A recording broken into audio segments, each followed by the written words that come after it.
അപ്പൊ നമ്മള് എയ്ഫറിന്റെ ഒരു സീരീസ് ആയിട്ട് എങ്ങനെ നെറ്റ് അല്ലെങ്കിൽ JRF ക്വാളിഫൈ എന്നുള്ള ഒരു സീരീസ് ടോക്കിന്റെ ഒരു ഭാഗമായിട്ട് നമ്മൾ കമ്പ്യൂട്ടർ സയൻസിൽ നിങ്ങൾക്ക് എങ്ങനെയാണ് നെറ്റ് അല്ലെങ്കിൽ JRF ക്വാളിഫൈ എന്നുള്ള ഒരു സെഷനിലാണ്. സോ ഞാൻ ജസ്ന ഇപ്പൊ കാലിക്കറ്റ് യൂണിവേഴ്സിറ്റിയിലെ അഡ്ഹോക്കിൽ അസിസ്റ്റന്റ് പ്രൊഫസറായി വർക്ക് ചെയ്യാണ്. സോ ഇന്നത്തെ ഈ ഒരു സെഷൻ ഹാൻഡിൽ ചെയ്യുന്നത് ഞാനാണ്. എങ്ങനെ നിങ്ങളെ JRFിലേക്ക് എത്തിക്കാം എന്നുള്ളതാണ് ഞാൻ ഇന്ന് നിങ്ങളോട് ഷെയർ ചെയ്യാനായിട്ട് ഉദ്ദേശിക്കുന്നത്. ഓക്കെ, അപ്പോ എന്നെ കുറിച്ച് പറയുകയാണെങ്കിൽ ഞാനിപ്പോ എയ്ഫർ സ്റ്റാർട്ട് ചെയ്ത മുതൽ ഈ ഒരു ഫീൽഡിലുണ്ട്. 3 4 ബാച്ച് ആയിട്ട് നമ്മുടെ കുട്ടികളെ മെന്റർ ചെയ്തുകൊണ്ടിരിക്കുകയാണ്. അതുപോലെ തന്നെ നമ്മൾ ക്ലാസ് എടുക്കുന്ന സമയത്ത് അവിടെയുള്ള പിള്ളേരെ നമ്മൾ മെന്റർ ചെയ്തിട്ടുണ്ട്. അവിടെയൊക്കെ നമുക്ക് റിസൾട്ട് കിട്ടിയിട്ടുണ്ട്.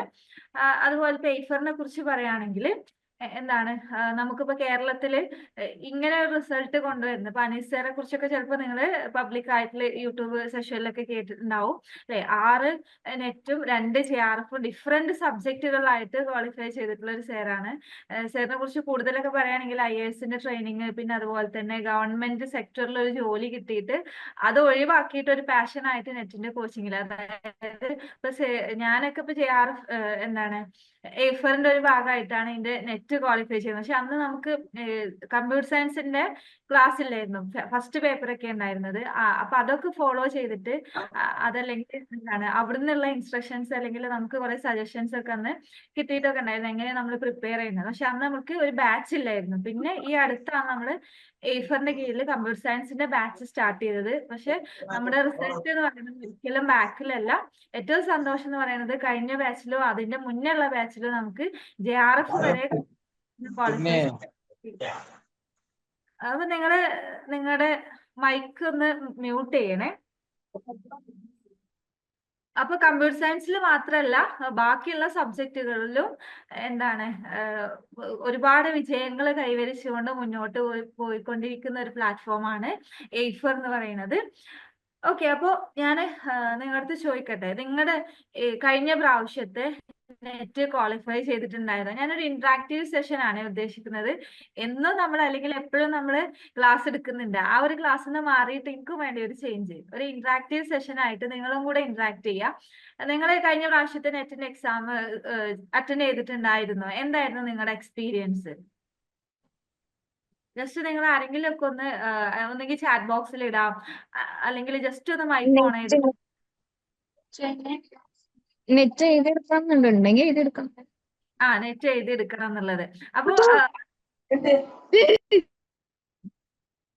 കഴിഞ്ഞ പ്രാവശ്യം നിങ്ങൾ അറ്റൻഡ് ചെയ്തിട്ടുണ്ടായിരുന്നോ? ഓക്കെ, ഷാദിയ നെറ്റ് ഇതുവരെ അറ്റൻഡ് ചെയ്തിട്ടേ ഇല്ല എന്നാ പറയുന്നത്. സോ അറ്റൻഡ് ചെയ്തവരുണ്ടാവും നമ്മുടെ ഇടയിൽ. അറ്റൻഡ് ചെയ്തവരുണ്ട്. അതുല്യ, അതുപോലെ തന്നെ നജ്മ ഷെറീന് അറ്റൻഡ് ചെയ്തിട്ടില്ലായിരുന്നു. ഓക്കെ, അപ്പോ നമ്മൾ എന്താണ് ആദ്യം തന്നെ നമുക്കൊരു എക്സാമിനെ കുറിച്ചിട്ട് എങ്ങനെയാ നമുക്ക് അറിയാൻ പറ്റുക? അല്ലെങ്കിൽ ഫസ്റ്റ് തന്നെ നമുക്ക് നെറ്റ് എന്തിനാണ് അല്ലെ? നിങ്ങളിപ്പോ എഴുതിയവരുണ്ടാവും, എഴുതാത്തവരുണ്ടാവും, കേട്ടവരുണ്ടാവും, കേൾക്കാത്തവരുണ്ടാവും. ചിലപ്പോ എക്സാമിനെ കുറിച്ചിട്ടേ കേൾക്കാത്തവരുണ്ടാവും. നെറ്റിന്റെ എക്സാം എന്താണ്, എന്തിനു വേണ്ടിയിട്ടാണ് നമ്മളത് എഴുതുന്നത്, ഇങ്ങനെ വരെ കൺഫ്യൂഷൻ ഉള്ള ആളുകൾ ഉണ്ടാവും. എനിക്കറിയാം കേട്ടോ, നമ്മളിപ്പോ PG ക്ലാസ് എടുക്കാൻ പോകുമ്പോൾ ചില കുട്ടികളൊന്നും ഇതിനെ കുറിച്ചിട്ട് കേട്ടിട്ടേ ഇല്ല. സോ നമുക്ക് ഇന്ന് അതാണ് നമ്മൾ ഡിസ്കസ് ചെയ്യാൻ പോകുന്നത്. എന്താണ് നെറ്റ് എക്സാം, എന്തിനാ ഇപ്പൊ നെറ്റ് എക്സാം ക്വാളിഫൈ ചെയ്യുന്നത്, അത് ക്വാളിഫൈ ചെയ്തിട്ടുള്ള ബെനിഫിറ്റ് എന്തൊക്കെയാണ്, അങ്ങനെയൊക്കെയാണെങ്കിൽ ഇത്രയും ബെനിഫിറ്റ് ഒക്കെ ഉള്ള ഒരു കാര്യം നമുക്ക് എങ്ങനെ അച്ചീവ് ചെയ്യാൻ പറ്റും? കുറെ പേര് എഴുതിയിട്ട് അവിടേക്ക് എത്താതെ നിൽക്കുന്നവരൊക്കെ ഉണ്ടാവും. അല്ലെങ്കിൽ നമുക്ക് എഴുതണം എന്ന് ഉദ്ദേശിക്കുന്നവർ, അതായത് വാങ്ങണം എന്ന് അല്ലെ, നെറ്റ് ഞാൻ എന്തായാലും ക്വാളിഫൈ ചെയ്യണം. ചില കുട്ടികളൊക്കെ നമ്മുടെ മുന്നിൽ അല്ലെങ്കിൽ നമ്മൾ ക്ലാസ് എടുക്കുന്ന സമയത്ത് ക്ലാസ് റൂമുകളിൽ കണ്ടിട്ടുണ്ട്. ഞാൻ PG പഠിപ്പിക്കുമ്പോൾ മിസ്സേ ഞാൻ ഇവിടുന്ന് ഇറങ്ങുമ്പോഴേക്കും എന്തായാലും ക്വാളിഫൈ ചെയ്യുന്നു. അപ്പൊ ചില പിള്ളേരൊക്കെ നമുക്ക് എന്താണ് സെക്കൻഡ് സെം അല്ലെങ്കിൽ തേർഡ് സെം ഒക്കെ ക്വാളിഫൈ ആവുമ്പോഴേക്കും തന്നെ നെറ്റ് എഴുതി വാങ്ങുന്നവരുണ്ട്. അപ്പൊ അതൊക്കെ എങ്ങനെയാണ്, എന്തായിരിക്കും അവരുടെ ഒരു സ്ട്രാറ്റജി, അല്ലെങ്കിൽ എങ്ങനെയാണ് അവർ പ്രിപ്പയർ ചെയ്തിട്ടുണ്ടാവുക? അവർക്കൊക്കെ പറ്റുമെങ്കിൽ നിങ്ങൾക്ക് എന്തുകൊണ്ട് ഇത് പറ്റില്ല? ആ ഒരു ചോദ്യത്തിൽ നിന്നാണ് നമ്മൾ ഇനി നമ്മുടെ ജേർണി സ്റ്റാർട്ട് ചെയ്യേണ്ടത് അല്ലെ. ബാക്കിയുള്ളവർക്കൊക്കെ പറ്റുമെങ്കിൽ എന്തുകൊണ്ട് നമുക്ക് പറ്റില്ല? സോ നമ്മൾ ഏതൊരു എക്സാമിന് വേണ്ടിയിട്ട് പ്രിപ്പയർ ചെയ്യുകയാണെങ്കിൽ ആദ്യം നമുക്ക് വേണ്ട കാര്യം എന്ന് പറയുന്നത് വാട്ട്, എന്താണ് ആ എക്സാം എന്ന് അറിഞ്ഞിരിക്കണം. എന്തിനാണ് ഞാൻ നെറ്റ് ക്വാളിഫൈ ചെയ്യുന്നത്, എന്താണ് നെറ്റ് അല്ലെങ്കിൽ JRF, അതും അല്ലെങ്കിൽ നമുക്ക് എന്തുണ്ട് ഇപ്പോ PhD കൂടെ ഉണ്ട് അല്ലെ. ആ PhD കൂടെ ക്വാളിഫൈ ചെയ്ത് കഴിഞ്ഞാൽ എന്താണ് നമുക്കുള്ള ബെനിഫിറ്റ്? ഓക്കെ, ഇത് നമുക്ക് എന്താണ് നമ്മുടെ ഒരു മോട്ടിവേഷൻ ലെവലിനെ ഉയർത്താൻ വേണ്ടിയിട്ടാണ്. ഒരു സെക്കൻഡ്.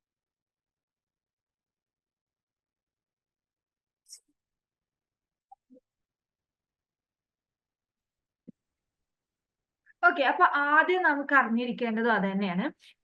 എന്താണ് ഈ ഒരു എക്സാം അല്ലെങ്കിൽ എക്സാം ക്വാളിഫൈ ചെയ്തിട്ട് എന്താണ് കാര്യം. സോ നിങ്ങൾക്ക് ഇപ്പൊ നമുക്ക് ഏറ്റവും PG കഴിഞ്ഞു കഴിഞ്ഞാൽ നിങ്ങളുടെ ടീച്ചിങ്ങിലേക്കാണ് നിങ്ങൾ വരാൻ ഉദ്ദേശിക്കുന്നതെങ്കിൽ ഒരു കോളേജിൽ അസിസ്റ്റന്റ് പ്രൊഫസർ ആയിട്ട് നിങ്ങൾക്ക് ജോയിൻ ചെയ്യണമെങ്കിലുള്ള ബേസിക് ആയിട്ടുള്ള ക്വാളിഫിക്കേഷൻ PG മാത്രം നമുക്ക് ബേസിക് ക്വാളിഫിക്കേഷൻ ആണ് നെറ്റ് ഇൻ അസിസ്റ്റന്റ് പ്രൊഫസറിൽ ക്വാളിഫൈ ചെയ്യണം. ഇപ്പൊ നെറ്റിന് 3 കാറ്റഗറി ഉണ്ട്. PhD അഡ്മിഷൻ ഉണ്ട്, JRF ഉണ്ട്, നെറ്റും ഉണ്ട്. ആദ്യം 2 മാത്രമേ ഉണ്ടായിരുന്നുള്ളൂ. സോ നെറ്റിന് അസിസ്റ്റന്റ് പ്രൊഫസർ ഉണ്ടെങ്കിൽ മാത്രമേ നമുക്കൊരു കോളേജിൽ ഗസ്റ്റ് ലെക്ചർ ആയിട്ട് പോലും വർക്ക് ചെയ്യാൻ പറ്റുള്ളൂ. പെർമനന്റ് ആയിട്ട് നമുക്ക് കോളേജിലേക്ക് എഴുതണമെങ്കിൽ എന്തായാലും നമുക്ക് നെറ്റ് വേണം. അതല്ല നിങ്ങൾക്ക് ഗസ്റ്റ് ആയിട്ട്, അതായത് ഗവൺമെന്റിന്റെ ഡെയിലി വേജസിലേക്ക് നിങ്ങൾക്ക് വർക്ക് ചെയ്യണമെന്നുണ്ടെങ്കിൽ അവിടെ നമുക്ക് നെറ്റ് വേണം.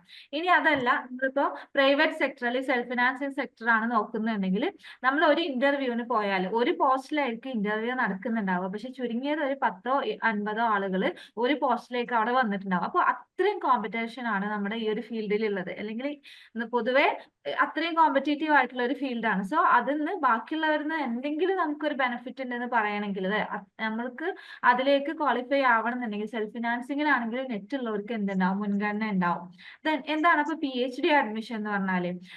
അപ്പോ PhD അഡ്മിഷൻ എന്ന് പറഞ്ഞാൽ ഏതെങ്കിലും ഒരു യൂണിവേഴ്സിറ്റിയിലോ കോളേജിലോ റിസർച്ച് ഡിപ്പാർട്ട്മെന്റ് ഉണ്ടെങ്കിൽ അവിടെ നിങ്ങൾക്ക് PG കഴിഞ്ഞു കഴിഞ്ഞാൽ PhDക്ക് ജോയിൻ ചെയ്യാം. സോ ആ PhDക്ക് ജോയിൻ ചെയ്യണമെങ്കിൽ ഇതുവരെയുള്ള ഒരു സിനാരിയോ അല്ലെങ്കിൽ ഇതുവരെയുള്ള ഒരു കാര്യം എന്ന് പറയുന്നത് അതാത് യൂണിവേഴ്സിറ്റികൾ എന്ത് ചെയ്യും, എൻട്രൻസ് എക്സാമുകൾ കണ്ടക്ട് ചെയ്യും.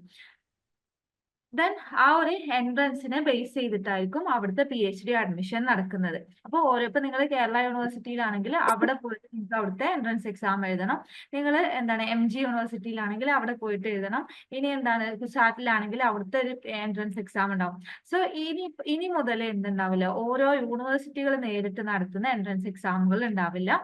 അതിനെയും കൂടെ നമുക്ക് എവിടുന്നായിരിക്കും, നിങ്ങൾ നെറ്റ് എഴുതുന്ന സമയത്ത് അഡ്മിഷൻ ടു PhD ക്വാളിഫൈ ചെയ്തിട്ടുണ്ടെങ്കിൽ അവിടെ നമുക്കിപ്പോ മാർക്കും ഉണ്ടാവും.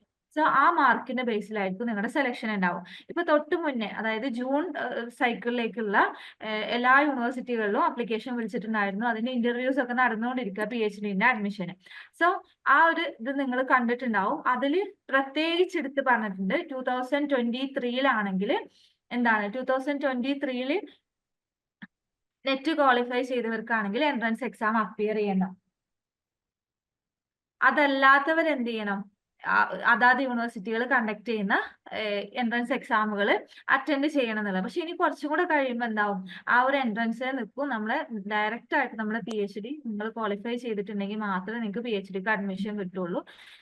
കുറച്ചുകൂടെ കഴിയുമ്പോൾ നമുക്കറിയാം ഇപ്പൊ കേരളത്തിൽ എന്തായിട്ടുണ്ട്, യൂണിവേഴ്സിറ്റികൾക്ക് പ്രൈവറ്റ് യൂണിവേഴ്സിറ്റികൾക്ക് അഫിലിയേഷൻ കൊടുത്തിട്ടുണ്ട്. സോ ആ പ്രൈവറ്റ് യൂണിവേഴ്സിറ്റികളിലൊക്കെ നമുക്ക് വർക്ക് ചെയ്യണമെന്നുണ്ടെങ്കിൽ PhD നിർബന്ധമായിട്ട് വരും.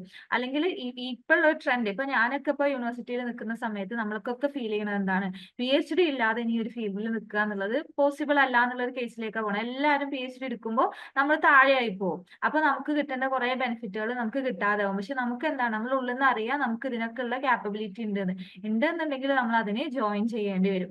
അപ്പോൾ എന്താണ്, PhDക്ക് ജോയിൻ ചെയ്യണമെന്നുണ്ടെങ്കിൽ നമുക്ക് എന്ത് വേണം, നെറ്റിന് നിങ്ങൾ എക്സാമിന് അപ്പിയർ ചെയ്തിരിക്കണം. ഒരു മിനിമം മാർക്ക് ഉണ്ട്. അത് ഇപ്പോഴത്തെ കട്ട് ഓഫ് ഒക്കെ നോക്കുകയാണെങ്കിൽ നമുക്ക് 50% പോലും വേണ്ട. സോ ആ രീതിയിലാണ് നമ്മുടെ നെറ്റ്. ഇനി എന്താണ് JRF എന്ന് പറഞ്ഞാല്? JRF എന്ന് പറഞ്ഞാൽ നമുക്ക് നെറ്റിന്റെ മുകളിലാണ് JRF. അപ്പൊ JRF കിട്ടിക്കഴിഞ്ഞാൽ നിങ്ങൾക്ക് അസിസ്റ്റന്റ് പ്രൊഫസർ ആയിട്ട് കോളേജിൽ കയറാനും പറ്റും. പ്ലസ് അതിന്റെ കൂടെ നിങ്ങൾക്ക് വേണമെങ്കിൽ എന്ത് ചെയ്യാം, റിസർച്ചിലേക്ക് പോവാം. നിങ്ങളിപ്പോ ടീച്ചിങ്ങിലേക്ക് പോകണില്ല, ഞാൻ എന്റെ PhDക്ക് ജോയിൻ ചെയ്യാന്ന് പറഞ്ഞു. സോ നമുക്ക് എന്താണ്, നല്ല സ്റ്റൈപ്പൻഡോട് കൂടിയിട്ട്, അതായത് ഇപ്പൊ 50,000 അടുത്തുള്ള സ്റ്റൈപ്പൻഡോട് കൂടിയിട്ട് നമുക്ക് റിസർച്ച് ചെയ്യാം. സോ ഇതാണ് ബേസിക് ആയിട്ട് ഈ എക്സാമിനെ കുറിച്ച് നമ്മൾ അറിഞ്ഞിരിക്കേണ്ടത്. അപ്പോൾ ഇപ്പൊ ഒരു 50,000 കിട്ടാന്ന് പറഞ്ഞാല് നിങ്ങൾക്കറിയാം, സെൽഫ് ഫിനാൻസിങ് കോളേജുകളിലൊക്കെ നിങ്ങളൊന്ന് അന്വേഷിക്കുകയാണെങ്കിൽ അവിടുത്തെ ഉള്ള സാലറി ലെവൽസ് ഒക്കെ എത്രയാന്നുള്ളത്. അപ്പൊ അതിനെയൊക്കെ അപേക്ഷിച്ച് നമ്മൾ കമ്പയർ ചെയ്ത് നോക്കുകയാണെങ്കിൽ ഇപ്പൊ നമ്മൾ ഡെയിലി വേജ് നോക്കുകയാണെങ്കിൽ ഗവൺമെന്റ് സെക്ടറിൽ വരുന്ന ഡെയിലി വേജ് നോക്കുകയാണെങ്കിലും നമുക്ക് എന്താണ് ഇപ്പോ ക്രിസ്മസും അതുപോലെ തന്നെ ഓണമൊക്കെ വരുമ്പോൾ 10 ദിവസം നമുക്ക് ആ ഡേയ്സിന്ന് കട്ട് ചെയ്ത് പോകും. പിന്നെ കിട്ടുന്ന സാലറി എന്ന് പറഞ്ഞാൽ വളരെ കുറവായിരിക്കും. ശനിയാഴ്ചയും കൂടെ നമുക്ക് വർക്ക് ചെയ്താൽ മാത്രമേ നമുക്ക് 14 അടുത്തേക്ക് എത്താനൊക്കെ പറ്റുള്ളൂ. അപ്പോൾ അങ്ങനെയൊന്നും ഇല്ലാതെ നമ്മൾ പഠിച്ചുകൊണ്ടിരിക്കുക. അപ്പൊ നമുക്ക് എന്താണ് 15 അടുത്തുള്ള ഒരു എമൗണ്ട് ഇങ്ങനെ കിട്ടുക എന്ന് പറയുന്നത് ചെറിയൊരു കാര്യമൊന്നുമല്ല. സോ അങ്ങനെയൊക്കെ കിട്ടണമെന്നുണ്ടെങ്കിൽ എന്താണ് നമുക്ക് JRF കൂടെ ക്വാളിഫൈ ചെയ്യണം. ഓക്കെ, അപ്പൊ നമ്മളിപ്പോ എക്സാം എന്താന്ന് പറഞ്ഞു അല്ലെ? അപ്പൊ ഇത്രയും എന്താണ് ബെനിഫിറ്റ് ഉള്ള ഒരു എക്സാം നമ്മൾ ക്വാളിഫൈ ചെയ്യാന്ന് പറഞ്ഞാൽ എന്താണ് അത് അത് നമ്മൾ എന്തിനാ അറിഞ്ഞിരിക്കണം? നമ്മൾ സ്വയം മോട്ടിവേറ്റഡ് ആവണം അല്ലെ? PG വരെ ഞാൻ പഠിച്ചിട്ടുണ്ട്. നമ്മൾ കൂടെയുള്ള കുറെ പേർക്ക് അല്ലെങ്കിൽ നമ്മളിപ്പോ എന്താണ് ഇതുപോലുള്ള പല പ്ലാറ്റ്ഫോമുകളിൽ നമ്മൾ കാണുന്നുണ്ട് കുറെ പേര് JRF ക്വാളിഫൈ ചെയ്തെന്നൊക്കെ. സോ അങ്ങനെയാണെങ്കിൽ നമുക്കും അത് ക്വാളിഫൈ ചെയ്യാൻ പറ്റും. അവർക്കൊക്കെ പറ്റുന്നുണ്ടെങ്കിൽ നമുക്കും അത് ക്വാളിഫൈ ചെയ്യാൻ പറ്റും. ക്വാളിഫൈ ചെയ്ത് കഴിഞ്ഞാൽ എനിക്ക് ഇത്രയും ബെനിഫിറ്റ് ഉണ്ട്. ഇത്രയും നിങ്ങൾ മനസ്സിലാക്കിയെങ്കിൽ ഇനി ഞാൻ അടുത്ത ക്വസ്റ്റ്യൻ വെക്കാണ്. നിങ്ങൾക്ക് അടുത്ത നെറ്റിന് ക്വാളിഫൈ ചെയ്യണം. നേരത്തെ എനിക്ക് ഉത്തരം പറഞ്ഞൊരു കുട്ടിയൊക്കെ ഉണ്ടെങ്കിൽ ഒന്ന് എഴുതി നോക്കാം, കിട്ടുകയാണെങ്കിൽ. അങ്ങനെയാണോ ഇപ്പോഴും നിങ്ങളുടെ മൈൻഡ് സെറ്റ്? അത് മാറ്റാൻ വേണ്ടിയിട്ടാണ് ഞാൻ കഴിഞ്ഞ സ്ലൈഡ്